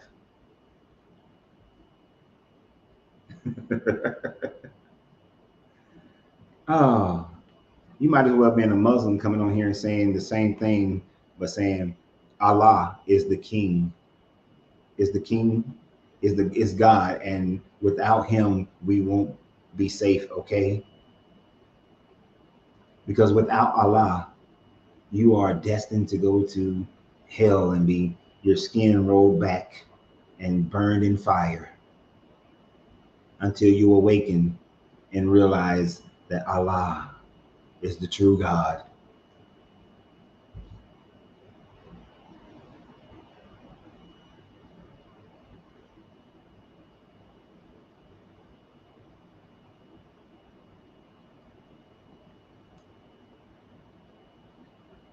Do you believe that once we depart from this lifetime, we would be united with our past lives or relatives? Nope, not at all. If you are able to maintain a level of consciousness when you leave this existence, because other conscious energies at a higher plane or different plane will be coming and joining your consciousness, you won't even be you. You won't be you. You be something different. It's the same way as I was saying earlier that you don't remember if your consciousness was intact or 50% intact or 25% intact before you exist right now. You don't know that. You don't remember any of the lives. You don't know your family, your relatives. You have no identification of self, anything like that. So when we leave here, if you follow that, if that path follows, you most likely will have other energies that are attracted to the conscious energy that you release, but then that doesn't become you anymore. That's something else. That's a new consciousness. So no, I don't think so. It's a nice thought. I want to see my grandmother again. I really do. But my grandmother's energy is all over the place probably. whatever aspects of her energy I may come across, or just be small aspects of it. But her in her fullness, no.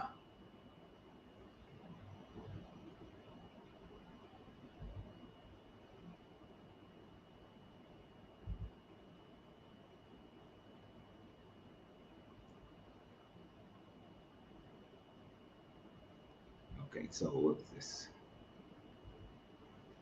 How can you be safe with one that sanctions slavery? Oh yes, you're speaking to, yeah, exactly. I want to be safe with a God that sanctions slavery. Hey, he's all right and kill the women and children and babies. Can you tell me about the all?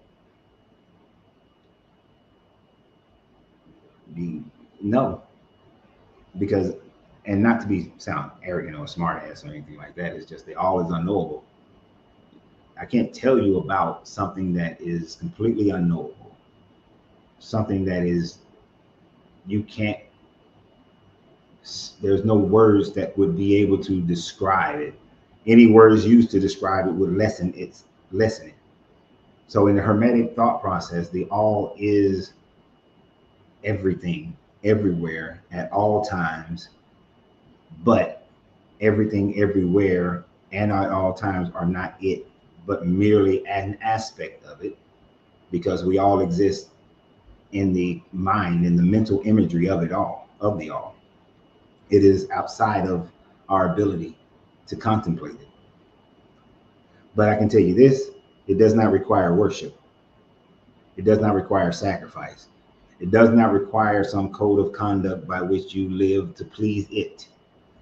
The only code of conduct that you should be living is that which pleases you without harming other people, because that would be a higher thought on the pole of morality, of thought, of action, of life.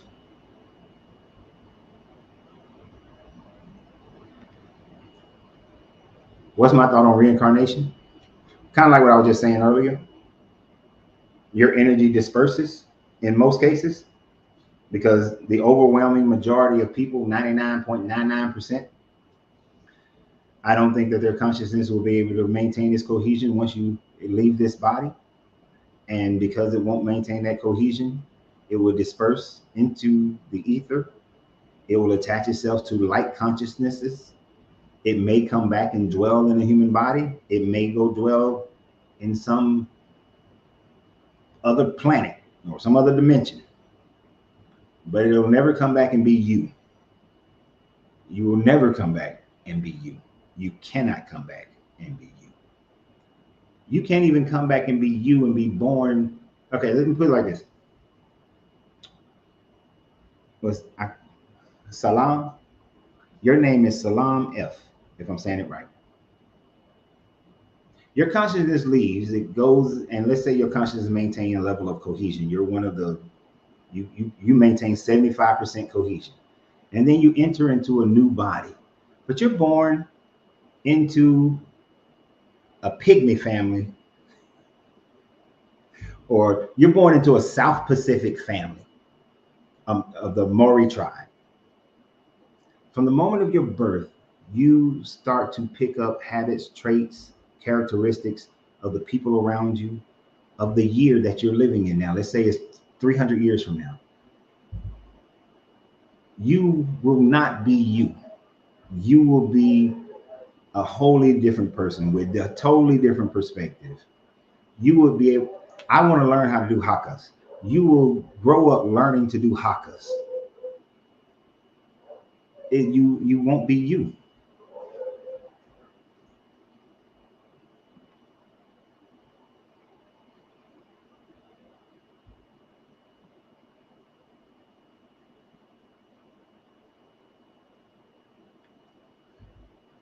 Yeah.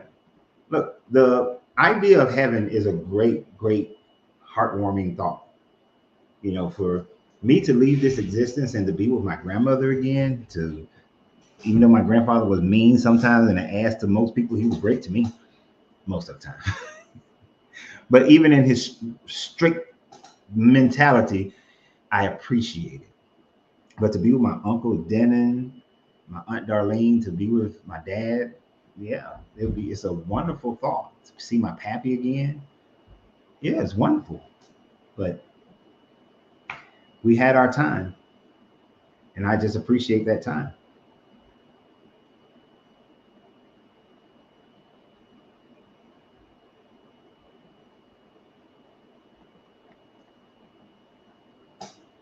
What did I see?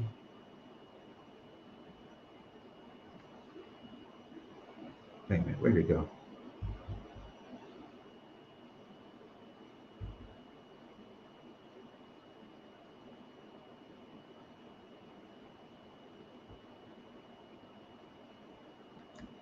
Hey, Maria, how you doing? I didn't see you on here.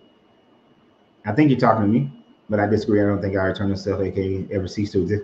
I don't think we cease to exist in the pureness of existence. I just don't think we maintain our exactness. Like we do with it. It is highly improbable that we maintain our exactness because the exactness of who you are right now is not the exactness of your energy 2,000 years ago. If anything, the universe is constantly changing, transmutating energy from one form to the next form to the next form. Like energy attracted to like energy, energy that repels each other, repels other energies. There are parts of your consciousness that will repel other parts of your consciousness if it was let out of this body. We see that all the time because you stop doing certain things that you know are not good for you. You change your mindset and how you're going to act, how you're going to live, how you speak. So we repel certain parts of our consciousness that we had in our younger days. And even in our future days, there are aspects of who you are right now, you're going to repel those things. So when you're free of this body, you will repel much of who you are. And those light energies will stay attracted to each other. And we see this in when we look at the matter world, in the science world, we see how this works.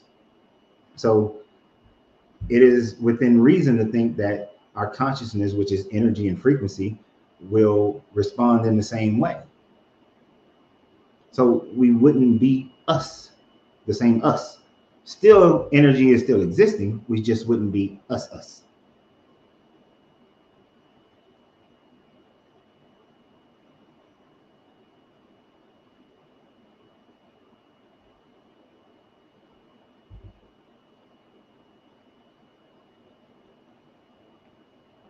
Now, I can get down with this part. There are certain core parts of us, and I said this before. When I was a trainer, when I do, well, so when I'm doing life coaching with someone, I would tell them that 25% of who you are is your core. That's you. You're born with it.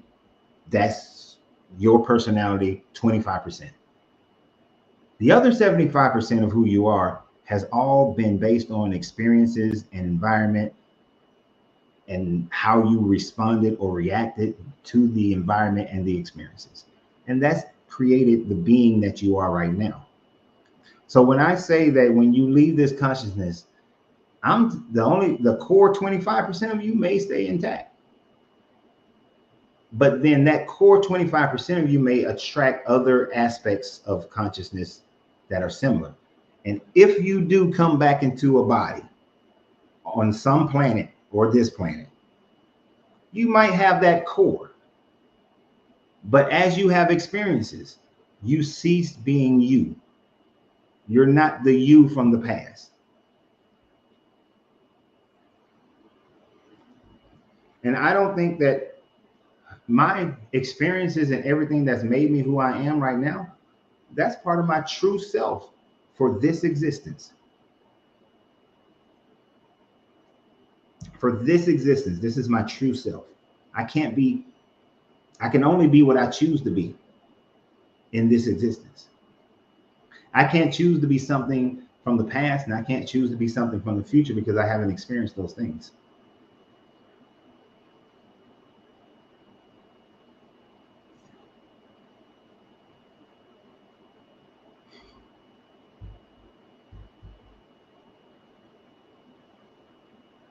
But, and yeah, the Altman versus Jiva. I've never heard of the versus Jiva. I don't know what the Jiva is. I know the Atman, which is your supposed to be, I think, your supreme self, your true self.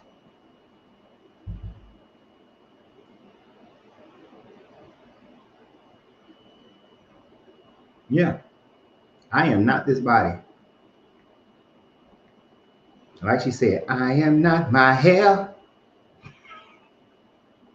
I know that's different, but sentiment, the same true sentiment though.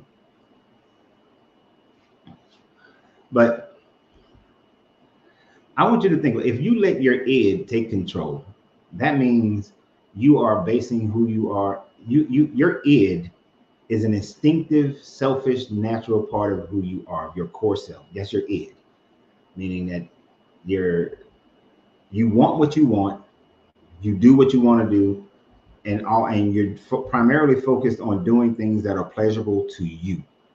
That's your id. That is part of your core. That is part of the core being of you, because everything has been funneled through your id as you experience the superego of the society that you are in right now. The friends you have, the family you have, the co-workers, the city, the state, the nation, all of that bullshit to the world. You are filtering the experiences that you're having through the superego, through your id. And your ego is trying to balance that out. There are certain aspects of your id that goes against the superego. Some of it not so good. I told you guys before, I have a thing in my id that when I see somebody bent over picking something up, I want to push them over. The superego says that that's wrong. Society, our law says I can't do that. My ego is what makes me say, I know you want to do it, but the law of the superego says that you can't, so don't do it. Doesn't mean I don't think it. And it's not all just bad stuff with the id. I don't know why I gain pleasure from pushing people over if I see them bend over. It's funny to me, I guess. I don't know. It must have happened one time early in my life and I thought it was funny. I don't know. I have no idea. But oftentimes there's good things. I'm an incredibly considerate person. And this morning at breakfast, I found these people to be very inconsiderate.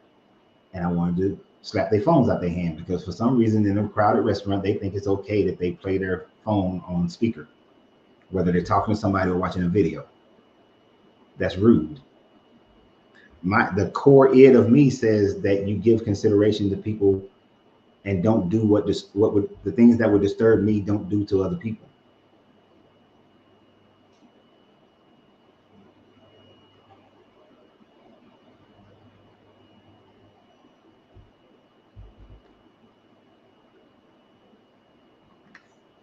What did you think I was going to say, Tammy? What did you think I was going to say?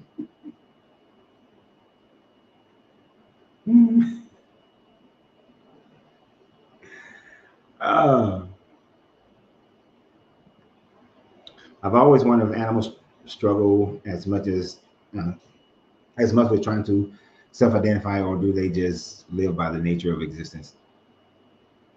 I think they just live by the nature of their existence. They are mostly instinctive animals, most of them. There are levels of consciousness that every animal has, some more so than others. Some show emotions that are similar to human emotions. Some show family groupings and family care and concern. So they have emotional expressions that they demonstrate that are similar to human expressions. But as far as self-identifying, I don't think a dog or a cat or a bird or a dolphin. The dolphin is never trying to be an orca. A dolphin doesn't say, well, I think I want to walk on land.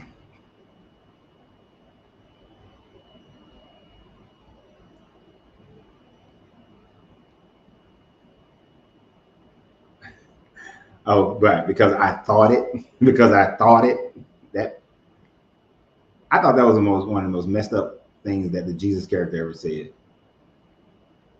Is that if you think lustfully about a woman, you've committed adultery. It's like, God damn, you can't. You know how hard it is to control your thoughts?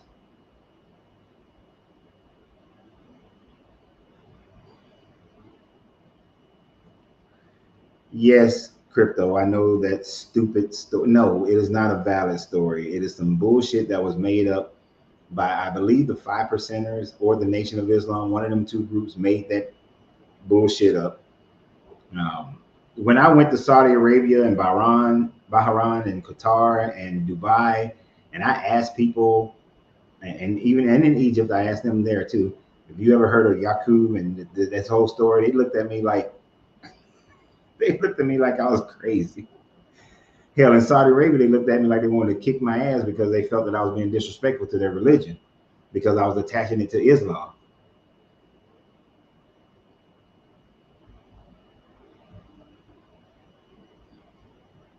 Mm. So my wife watches this bull named Rufus on TikTok, and Rufus has a whole damn personality. He got a whole personality.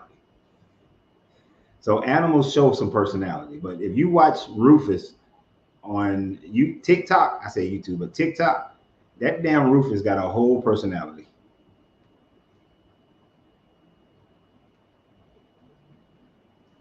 Yeah, that damn Rufus. She even got me caught up watching the damn Rufus for a while because Rufus and his other little friend. They like them oatmeal pies.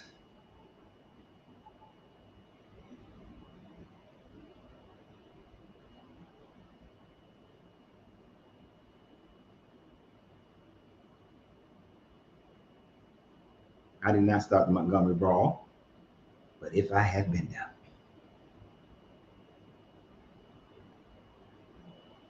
Oh, I want to know what is not sin.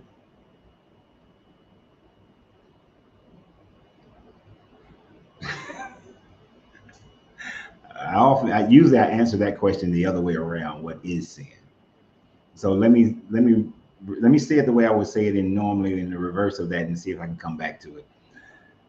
So the way what a sin is when you do something against yourself.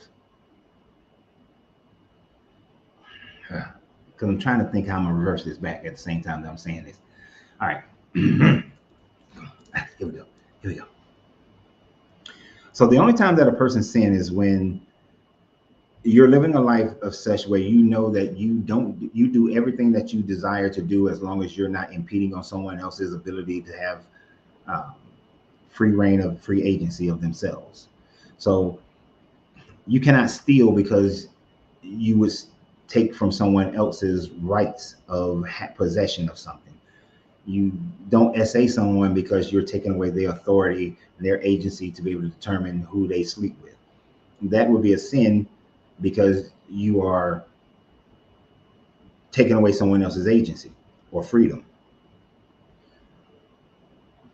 When you're not sinning is when you're living a life that is true to who you are, that doesn't inhibit someone else's. So let's say, because I know this group kind of likes this stuff,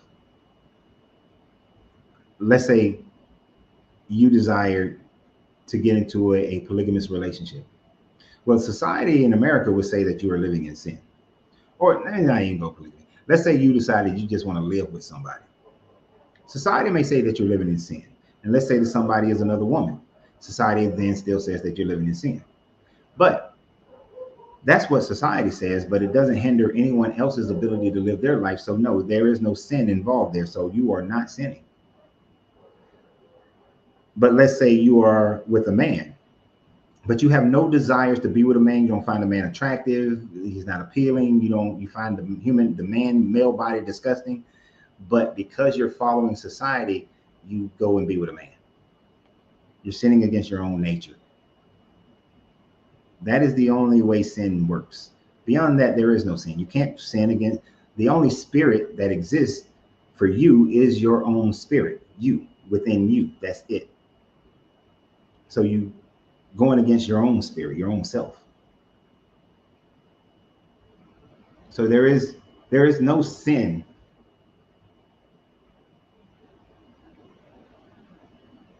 No, enslaving people is a sin. I think that you're being. I know Isaac is just being funny. But that is completely because you're taking away someone else's ability of self-determination.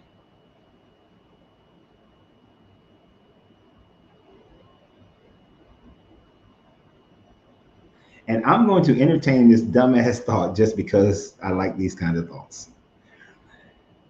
Is it a sin if you eat your coworkers? If she and he give you permission, no.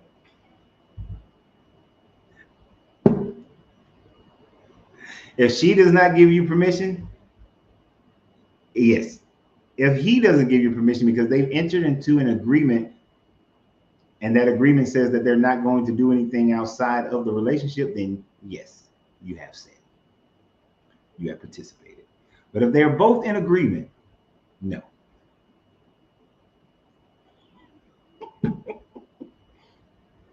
So you think I won't answer stuff like that?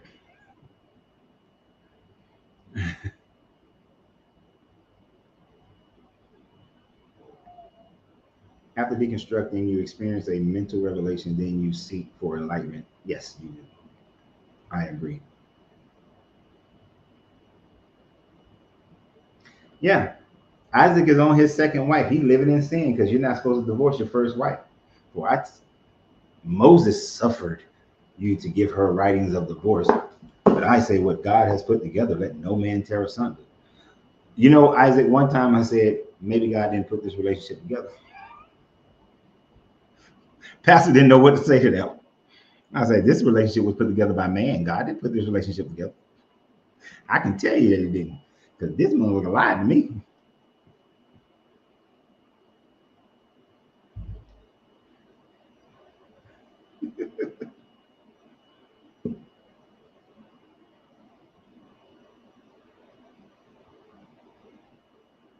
Nah, he thought I wasn't gonna put it up there because yeah, I put it up there. You say something crazy. Yeah. We are in agreement. Sin, yeah, sin is when you go against, we agree. I guess you would just agree with me, yes.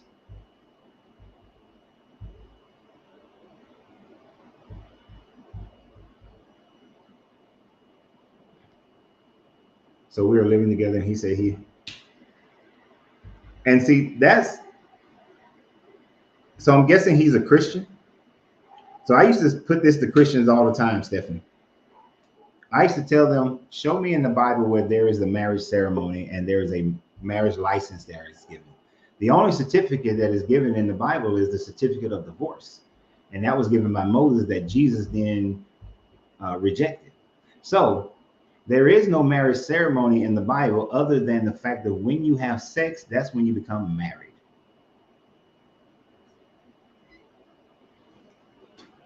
And I'm not trying to be funny, Stephanie, at all, but he don't want to live in sin and want to get a marriage certificate, but he ain't got no problems with you and him doing the shakalaka boom boom though, does he?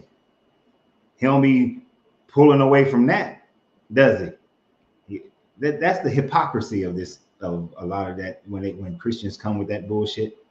Oh, we living in sin. And then they come in with a negligee on, or he come in there trying to dance the thong song on you, trying to rub some oil on you. But any other time he talking about some we living in sin. Personally, I leave it.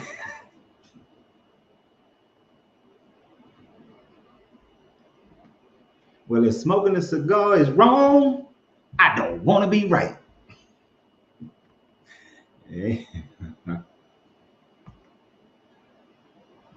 Stupid.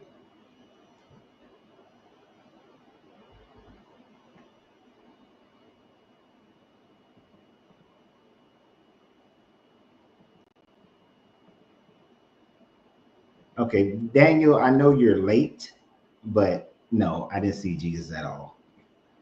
It's today is April 1st. Just that should clear it up.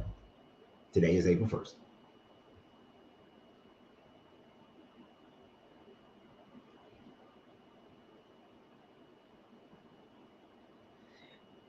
You've been married. No, you and I used to say this. So basically a person got married the one time and then every other person that you had sex with, you committed adultery.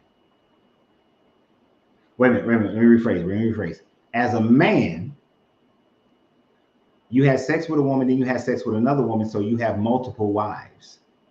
Now, when you had sex with another woman who had already had sex with another man, then you committed adultery because that woman was some other man's wife. So every time you have sex with a virgin, you have just gotten another wife. But every time you have sex with a woman who's had sex with another man, you've committed adultery.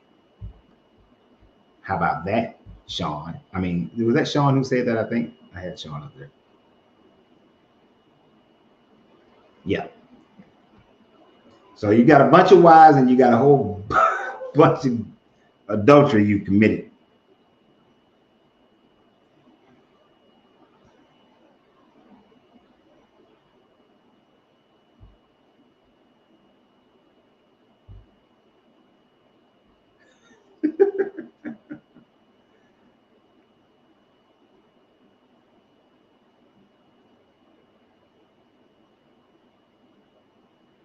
Well, actually, there are.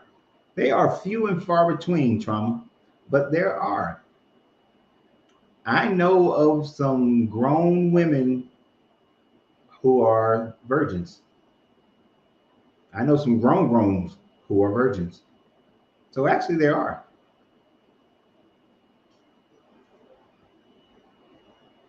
And if you go to certain countries, there's a whole bunch of grown women who are virgins.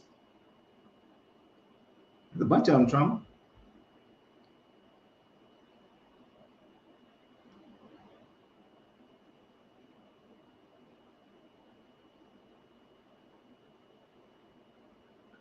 Yeah, and marriage certificates, like I was calling Angelina my wife before we got a marriage certificate. The only reason we went and got marriage certificate is that's the only way she could get VA benefits. There is no other benefits that she can't get without other forms of paperwork. I can write a will. Uh, you could be on somebody's life insurance policy. You ain't got to be married. You can do powers of attorney. You can do a whole bunch of other stuff without going to get that damn marriage certificate. But the VA, you got to have a marriage certificate. And we're in Texas, so you can get the common law marriage certificate.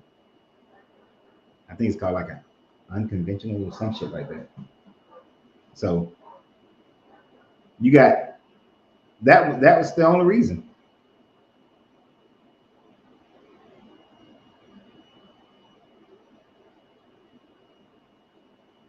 That's the only reason.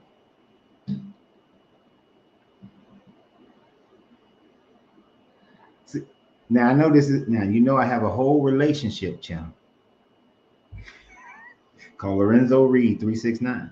But on here we have to become the fullness of our capacity.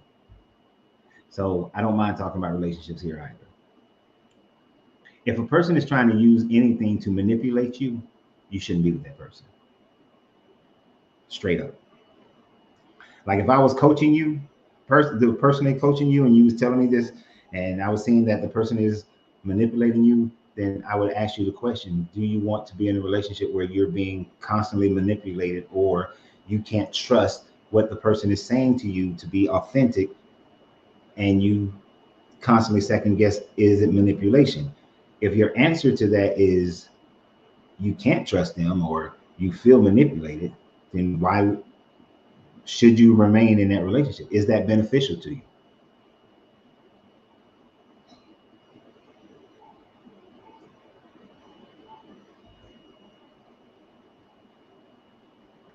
Now, T Pain, if you're saying all the paperwork that I was saying is too much, no, it's not. It's not a lot of paperwork actually. It's like three different documents. If you get life insurance, you got to put somebody's name on there anyway. The only other thing you're looking at is a will, a power of attorney, and and a living will. Well, a living will ain't really got nothing to do with your partner. I mean, it just alleviates issues of somebody else. Well, you need a living will because you don't want a parent, a brother, sister coming in and determining what's going to be done if you pass away or if to pull the plug. You want that shit to be out of anybody else's hands.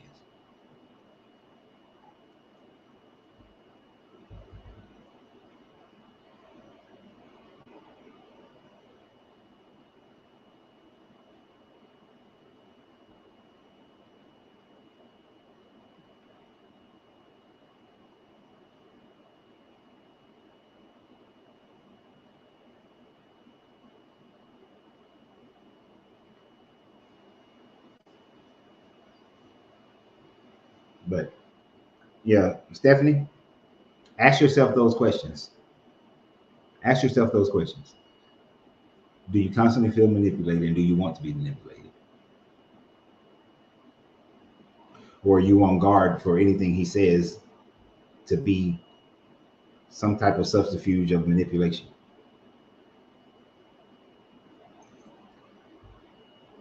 This is why, if you're interested in coaching programs, then you need to contact me for your personal coaching so that you can fulfill your growth by gaining your full capacity.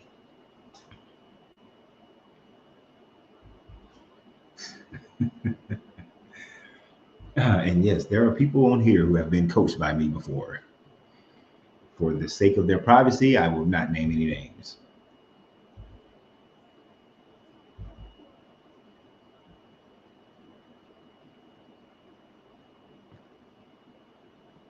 I'm not agreeing with trauma, but I will say this. Many women that I have coached, that is one of the things that I have to separate: their loyalty to their emotions over their logically thinking brain. The loyalty to the emotions sometimes looks at reality with rose colored lenses on and maintains this level of hope of change. And they're unable to see the true logic, the true reality of what's going on. It's easier for me. Now, men go through the same thing. Don't get me wrong. Men go through the same thing. It's just easier for me to get a man to that point than it is for a woman, because there's more layers of emotion generally, and this is generally with women. But at the end of the day, it's all can be done.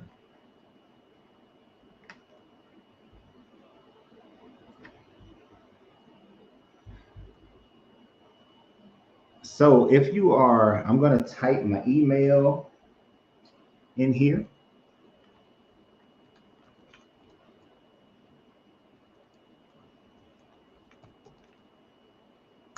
If you are interested in personal coaching sessions, just contact me through the email that I just posted on Facebook and YouTube. It is masteringyou10@gmail.com. Or if you wanted hand rolled cigars by my wife, by the La Angelina, you can contact the same one.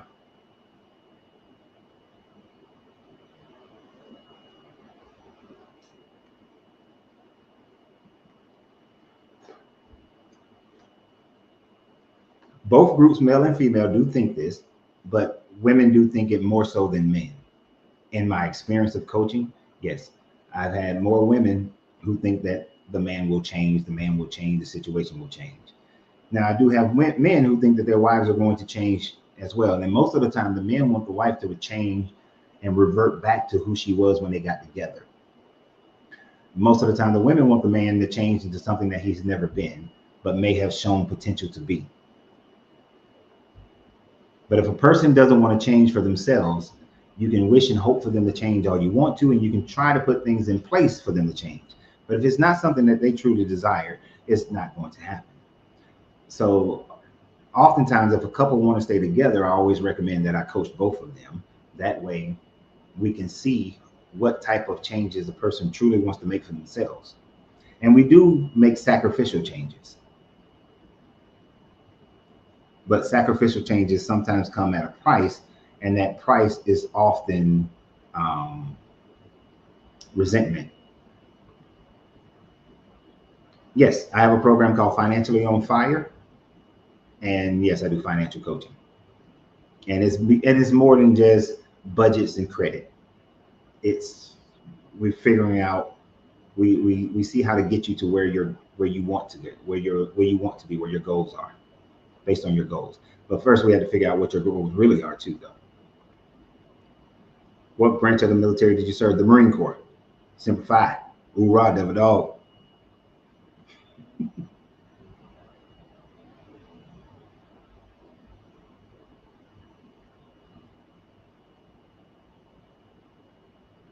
Oh, you was referring to all the sin stuff. To me, sin is very simple. I hope if I overcomplicated it, I didn't really mean to. It's very simple. Know yourself. Know yourself to your core. Once you know yourself to your core, Be that person. Do what that person does, say what that person says. As long as what you do and say is not stopping someone else from having that same freedom, you are good to go. Go be you, go do you.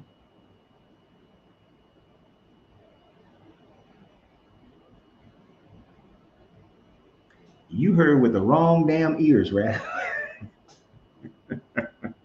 You heard with the wrong ears, my guy. You know, I literally had someone walk into my cigar lounge and do you give free samples of cigars? And I the only thing that kept me from really looking at him sideways was the fact that he was like 21, 22 years old. And I just figured, Polo, baby, just don't know any better. But I actually had someone do that.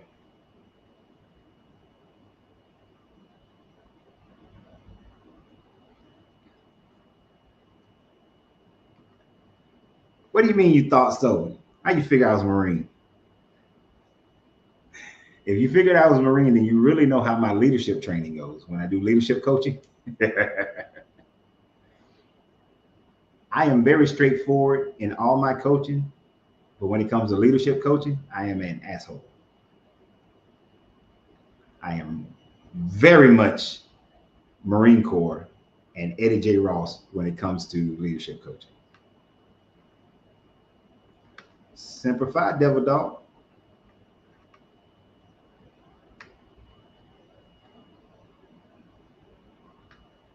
So does meditation help clear your mind and help with focus, trying to look for something to help with sleep and focus? Yes. Most of it, so some, especially some of the times when I can't, I'm a night person, but I know my wife is a morning person. So I try to bridge the gap. I will stay up to 4 or 5 in the morning. But oftentimes at 2 in the morning, 1, 2 in the morning, I can't sleep. So I will meditate, and that meditation helps me go to sleep. But yes, meditation done right can help you clear your mind. And there's no such thing as really clearing your mind. You cannot stop thoughts from coming, but it helps you to focus and not focus on thoughts so that you can be more focused in the areas that you desire to have focus in. But if you want to do it to go to sleep, there's just a simple little thing. Meditate, but try to focus on the darkness that you see behind your eyes. Just try to focus on the darkness. Don't focus on anything else. When a thought comes through, let it go through and pass by, but then just try to stay focused on the darkness. And you'll find that you go to sleep a little bit faster.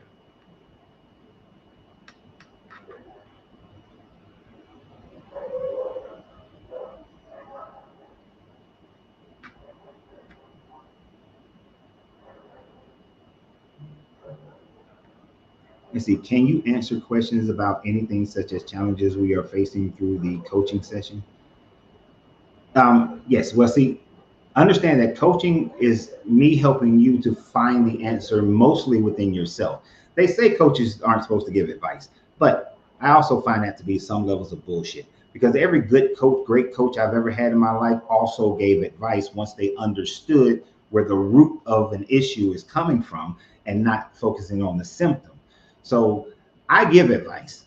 I don't give a lot of advice. The overwhelming majority of it is we walk through this path together and I help you to see things that you maybe didn't see before. Well, ain't no maybe that you wasn't seeing before, or you were seeing it, but you was ignoring it. And I give you processes to help you get there. But I will give you certain advice, yes. Especially and then it's relative to the type of coaching as well. When we talk about finances, there's certain most of it inside, inner you. But then I'm going to give you programs to follow to help you get there. And when it comes to time management, when it comes to leadership, yeah, all that. I think that's some new age bullshit when they be like, coaches don't give advice. Show me a football coach that didn't give advice. Show me a basketball coach that didn't. Show me a literary coach that doesn't give advice. Does not a literary coach go through and give advice on how to formulate sentences in such a rhythmic flow in order for a person to truly build up to a sensational climax by long form words and then break it down into a slower rhythm with fewer words in a sentence? So the whole idea of don't give advice is bullshit. It's just you don't come in just advice, advice, advice, advice, advice. Yes, yoga is great. I'm working on my flexibility so I can actually do some yoga again. Do you use? No, but I will use cephalagios and binary beats. We sleep to cephalagios or binary beats every night.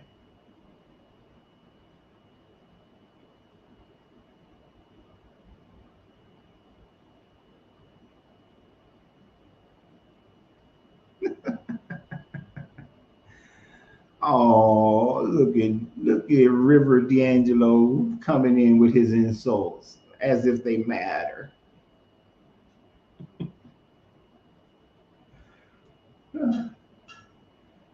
You know, it is so good that I have grown to not respond to 90% of the insults with insults.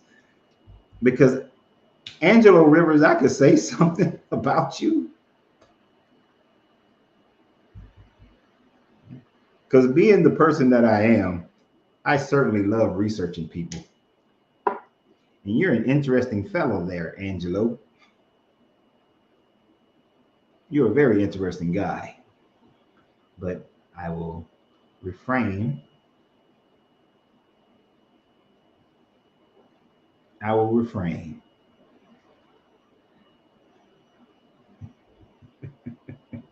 It's funny.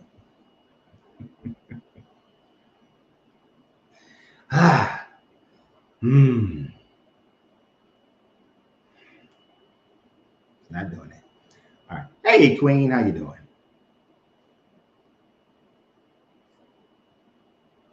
I know he talks shit, but I understand why he talks shit. You know, some people can't help but when people are, what's the word? What's the words? What's the words?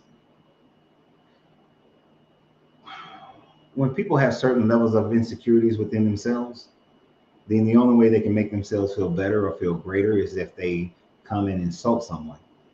Um, if they cannot express themselves in such a way as to have the same respect they would want for themselves, is because they lack a certain level of respect for themselves in the first place. So when I see people like him come on here and knowing the few things, I ain't waste too much time researching it. But when I see the few things that I did see about him, I just recognize that there's a certain level of low self-esteem that is there. And in order to make himself feel bigger and better, he has to add certain things in his life. And one of those things in his life is to come and insult people instead of speaking to people on a respectful level that he wishes that he had as far as respect for himself and the respect that he gets from others. But he is not of my concern because he is not part of our family group here. So therefore, he is the type of person that if he called me to ask me to coach him, I would tell him that I wouldn't be a good coach for him.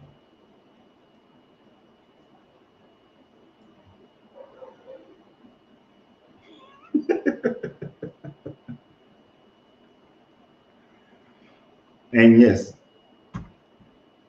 insulting is definitely a form of ignorance, which is why I don't lob insults back.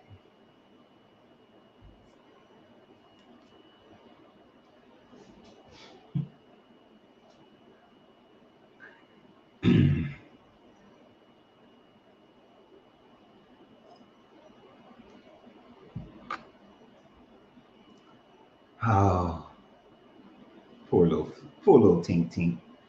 Well said, referral to. Now, Lord, I'm not going to do that. You know, I have a little nephew cousin. His name is Lord. His actual literal first name is Lord.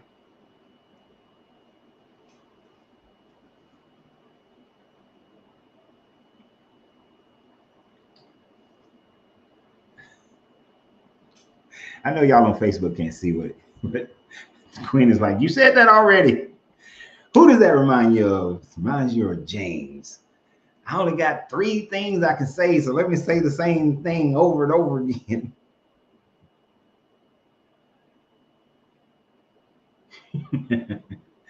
Yes, you know, Here's the thing that's funny. Put in different circumstances, I could, well, friend is a hard statement. It's very difficult for anybody to become my friend because that's a level of trust that you just don't give out to everybody. But a friendly association is what I can have with almost any person. And given the different circumstances, I could have a friendly association with D'Angelo. Like, let's say if D'Angelo came into my cigar lounge and we never had any of these conversations because I didn't allow these conversations in the cigar lounge unless it was only a certain group of people in there and no one else. I might think the world of him and he would think the world of me in a cigar lounge environment. But then at some point, some conversation about something else would probably come up that would show his true nature. And then that would end. And he would revert back to just being a customer who walks in the door. And when he does, I'm on my phone or I go outside. Because even in business, I don't associate with that level of mentality.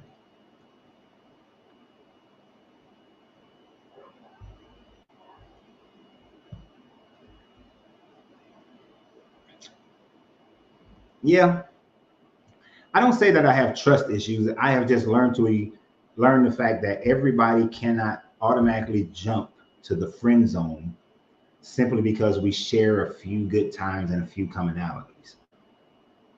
The betrayal of such people did teach me to let people grow and earn that title. That's why what me and my wife was going over yesterday, I got like three or four. Charmaine. Yeah, outside of family members, I think I just got three.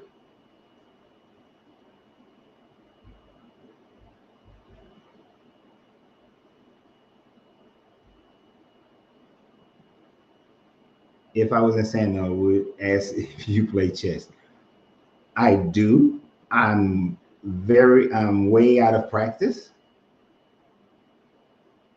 Way out of practice. So you probably wipe the floor. Well, you ain't gonna wipe the floor with me. But me winning is a whole nother story.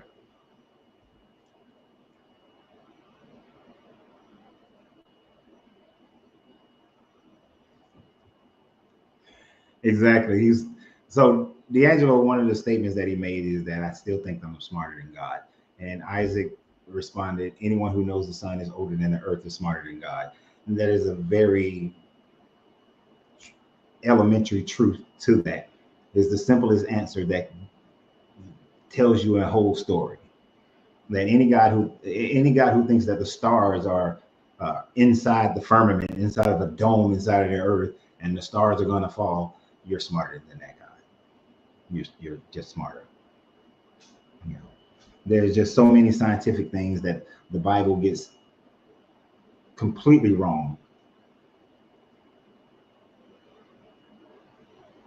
and that makes you definitely smarter than this deity.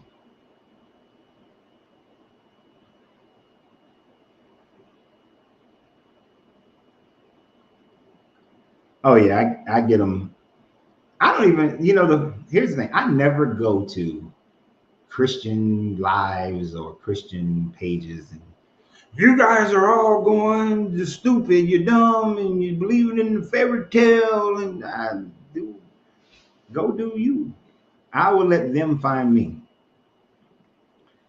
Do you play poker? Depends on the game. I know how to play 5 card draw, 5 card stud, 7 cards is the same thing. I like craps, but that's not really poker. That's dice. I know how to play. I'm decent. Man, why can't you say golf? Damn. Tim, Tim, you need to tell Lord what the game is. It's golf.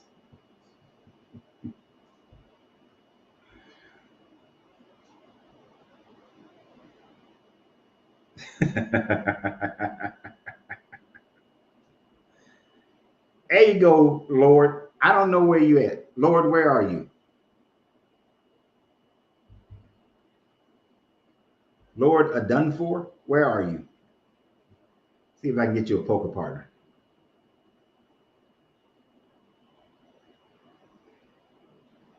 Right. And the same God tells Christians about whatever measure you judge, you shall be judged.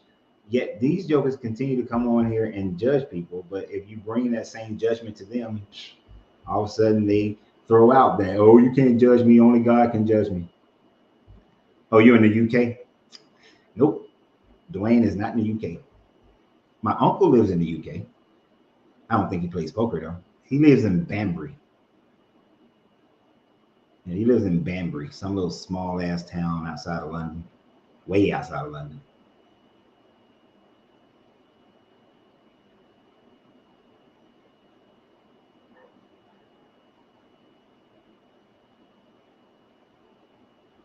Y'all talking about DoorDash and food. But yeah, so their levels of judgment, I recognize that Christians and most religious people are the biggest hypocrites that are running around there.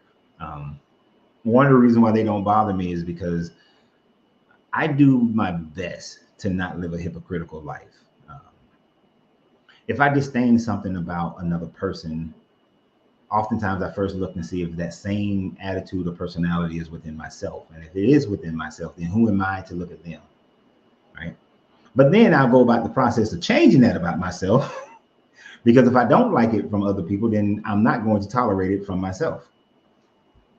So, no, let's play some golf, man. Let's play some golf.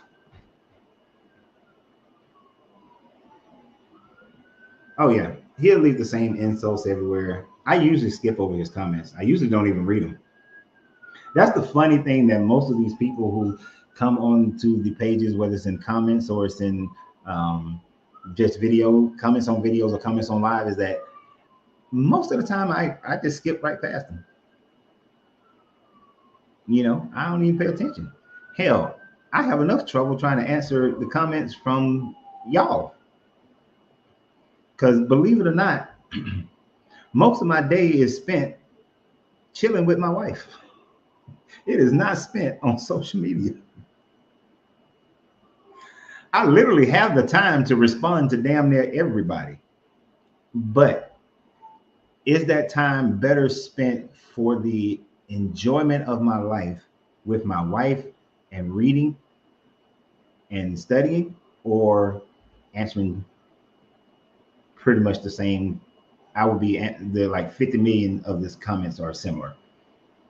So I'd rather spend that time reading, studying, spending time with my wife than answering 50, 11,000 comments.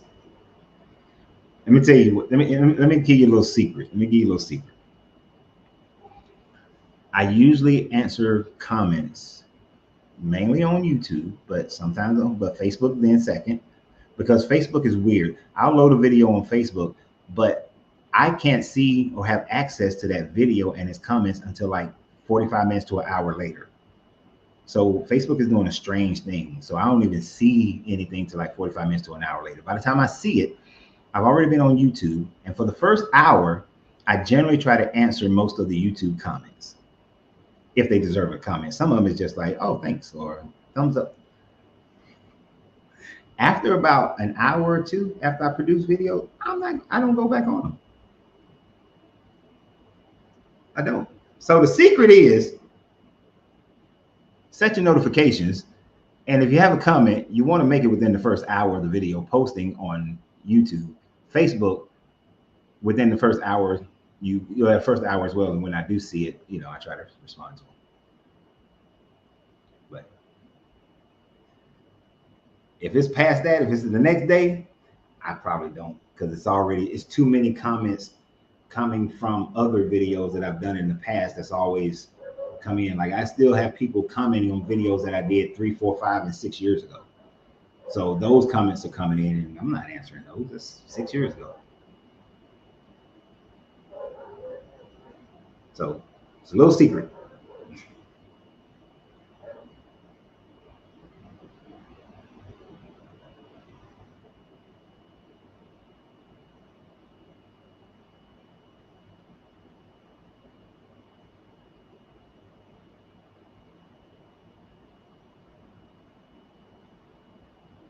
Yeah, and I know some people. What's this? Some people are here. Some people are only listening to respond. Yeah, yeah, and it's like people have to learn to like. That was one of the things that, unfortunately for me, I never had to learn it. I, for some reason, I've always. I don't know what it was that happened in my life, but at some point in my life, I learned to. I started listening to listen and understand, and I wasn't listening to respond. You know how you're listening to somebody and you're already thinking about what you want to say? But if you're already thinking about what you want to say, you're not hearing any of the other stuff that they're saying. And honestly, I think that's what makes my studying so much easier. I can literally, and I'm going to put myself on blast here for a second. Sometimes when I make a video, I was only researching that video for about 10, 15 minutes before I made the video. And that is because if I'm listening to another video about a subject matter that I want to talk about, and I find the right information that's being provided, I am listening without having thoughts of how I'm going to respond or how I'm going to make this video or what people may say. I am intently listening for that information, and then all of it sticks because I heard everything that was said. I can listen to a 45-minute video straight and I will maintain all the points, right? And then I might listen to another video that's 10 minutes and another one that's 10 minutes and another one's 10 minutes. Then I might read something on Google Scholar or academia.edu. I'll read those things. And because I was focused on the reading and the listening, all of it is retained and I can make a video about it. But if I was listening with thoughts in my head, I'd be all jacked up. The video will be all disjointed. The information will be all mixed around. And I will say that meditation over the years and you know what? I started meditating when I was about 12 years old. Y'all are wealthy enough to play golf. Not recently. Not recently. The clubs got dust in the garage on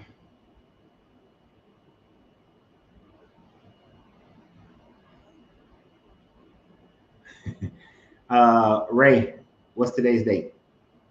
What's today's date, Ray? I mean, I knew that was going to happen. Y'all don't jump on Ray. All right, Ray probably just signed on. Y'all leave Ray alone. I got to keep, Sean, Trauma, Wrath, Dwayne. Y'all sometimes y'all be like, "Arr." But Trauma and Sean are having their own conversation. So Trauma and Sean, y'all need to exchange information, find each other on Facebook, exchange information. I think y'all could be a benefit to each other. Not that I've been reading what y'all been talking about, but I've caught glimpses of it.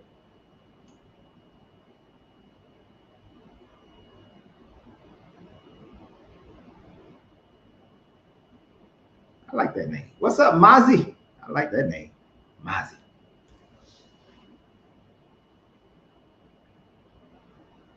I like that name. Welcome to the family. You came kind of late because we're going to be getting off in a minute here. It has been 2 hours and 38 minutes, and my cigar is completely gone. Even my coffee is empty. But so yeah, let's start the recap here. If you came to the channel tonight because you saw the video I posted earlier today, then you know what today's date is. Did I have a dream about Jesus? I had absolutely zero. I did not have a dream about Jesus. I did not have a dream about Jesus. Today is April 1st, April Fool's Day. But today is the new year. So happy new year to everyone. Happy new year. January definitely is not the first of the year. But happy new year to everyone. I used to make a video on this day, generally around this time frame. I used to make videos about that. Oh, no. Sean, you're perfect. I'm used to y'all having a whole bunch of conversations amongst yourselves. Don't worry about that. But what we did talk about is the fact that in order to truly deconstruct before you reconstruct yourself, you have to be able to detach your emotional state from the religion. If you don't detach your emotional state from the Bible, from the religion, from the spirituality, from the community itself, and from how the community responds to you, then you will suffer. You will suffer. It will be a much harder journey for you because you will vacillate. So it is very important to detach yourself. The way that you want to do that is to come to the realization about the fear of death. And the fear of death and what happens after death and so on and so forth is what keeps you emotionally tied for the most part to this religion. So we want to make sure that we understand that there is no such thing as death, that there is no hell, there's no torment, none of those things are happening. We don't have a definitive answer as to what happens when you leave. We only have what people, our thoughts, our beliefs, and our educated guess based on science, which we have a lot, that leaves a lot to be desired because you cannot give a definitive answer. And we all want certainty in our lives. That is one of the things that we want. We want certainty. And death is so uncertain. After death is so uncertain, but we want certainty in most of our life. And it'd be great if we could get it. So we have to go with our best educated guess. And that is that you fade to darkness or the core of you is attracted to other aspects that are similar and reforms a new consciousness. Where it reforms, we have no idea. But what we do know is that none of these religious ideas of death, life after death, are valid or true. So, thus the majority of what we talked about earlier. Now we vacillated between a whole bunch of other things after that. And we did talk about, hey, if you want some coaching from Coach Renz, Mastering You, the number 10 at Gmail, we can do some coaching. Because for some of you guys, there is the understanding that in order for you to deconstruct, one of the ways to deconstruct and deconstruct assuredly is to go through a process where you recognize that you fulfill your complete capacity of life right now, your complete capacity of life right now. But you have to know yourself in order to do that. That's what keeps you from going against your better nature and achieving and striving for things that are outside of the realm of who you truly are. But we have to complete our full capacity right now in every aspect of our life. Your relationships, your money, your health, everything, your mindset, all those things. We have to fulfill our capacity. A few weeks ago, I drew that up on the board of when I coach people of how I explain that whole process. And when we fulfill that capacity, it opens us up to infinite growth where we can continue to grow, right? And as we continue to grow, our consciousness grows, but our life grows. Our life gets better. We're happier with our life. It doesn't mean that you become rich. It doesn't mean that you become the greatest health or have the best money or the best relationship or all that, but you have the best that you can have that fulfills where your level of happiness dwells.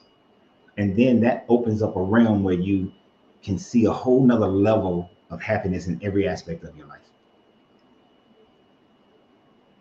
That's the goal. It's the process. So that's what I coach about. That's part of my coaching when I do personal life coaching. Of course, I do financial coaching and executive level leadership coaching as well. So that's where all those things lie. And I did tell you that if you want cigars that my wife is rolling, that her hand rolled cigars, you can go to that same email address and we can get that set up too. Beyond that, we just had sporadic other conversations. But it was all completely enjoyable and I enjoyed everybody. And I thank you guys for all your questions and things of that nature, because if I just did this just with me talking, this video would have been about 35 minutes and it'd been over. All right. So I appreciate you guys. And what's today? Today is Tuesday? Yeah. Why Isaac want to ask me a question knowing that I'm winding down? I have no idea. I don't know. If we become energy and travel and merge with other energies, how fast do we travel and how far do we have to go before to get somewhere where we can be reborn? Don't know. See, one of the things that we have to become comfortable with is uncertainty. We have to become comfortable with uncertainty. And I know that's hard because we want certainty, but we have to become comfortable with the uncertainty. The consciousness that became you right and when you were born, we don't know how long or how far it's traveled or what it is and its fullness and what other energies was attracted to it and what energies were repelled from. We have no idea, no clue. There's no way we would, and for right now, we would never know. So it's an uncertainty. And I'm fine with that uncertainty. You have to become comfortable with it. And don't worry about it. Because yes, just like Norman Jean just said, speed is an illusion. Speed, but it's an illusion, yes, but no. Because we cannot exist outside of the known and unknown universe. But we don't know the expanse of this universe. We don't know the dimensional planes of this universe. So in every aspect, there is there's physics and physical energy and force and laws. But how consciousness travel, how far it travel, we don't know. But with all of that, tomorrow is Wednesday. I just remembered tomorrow's Wednesday. I thought that. So tomorrow it is What's Wrong with the Bible? Joshua 23 and 24, I believe. Hopefully it's not. I haven't even read it yet. Again, I haven't read it. So I don't even know what the hell it's talking about. Hopefully we're done with all that. And to the tribe of Manasseh, they got the land from here to here. And they got these cities and they had these refugee cities. Hopefully it's done with that. And they can get back to some more storytelling. And it won't be so boring. But y'all have a great night. And always remember, you have to free yourself to be yourself because your greatness is non-negotiable. Happy New Year. Good journey, good vibrations.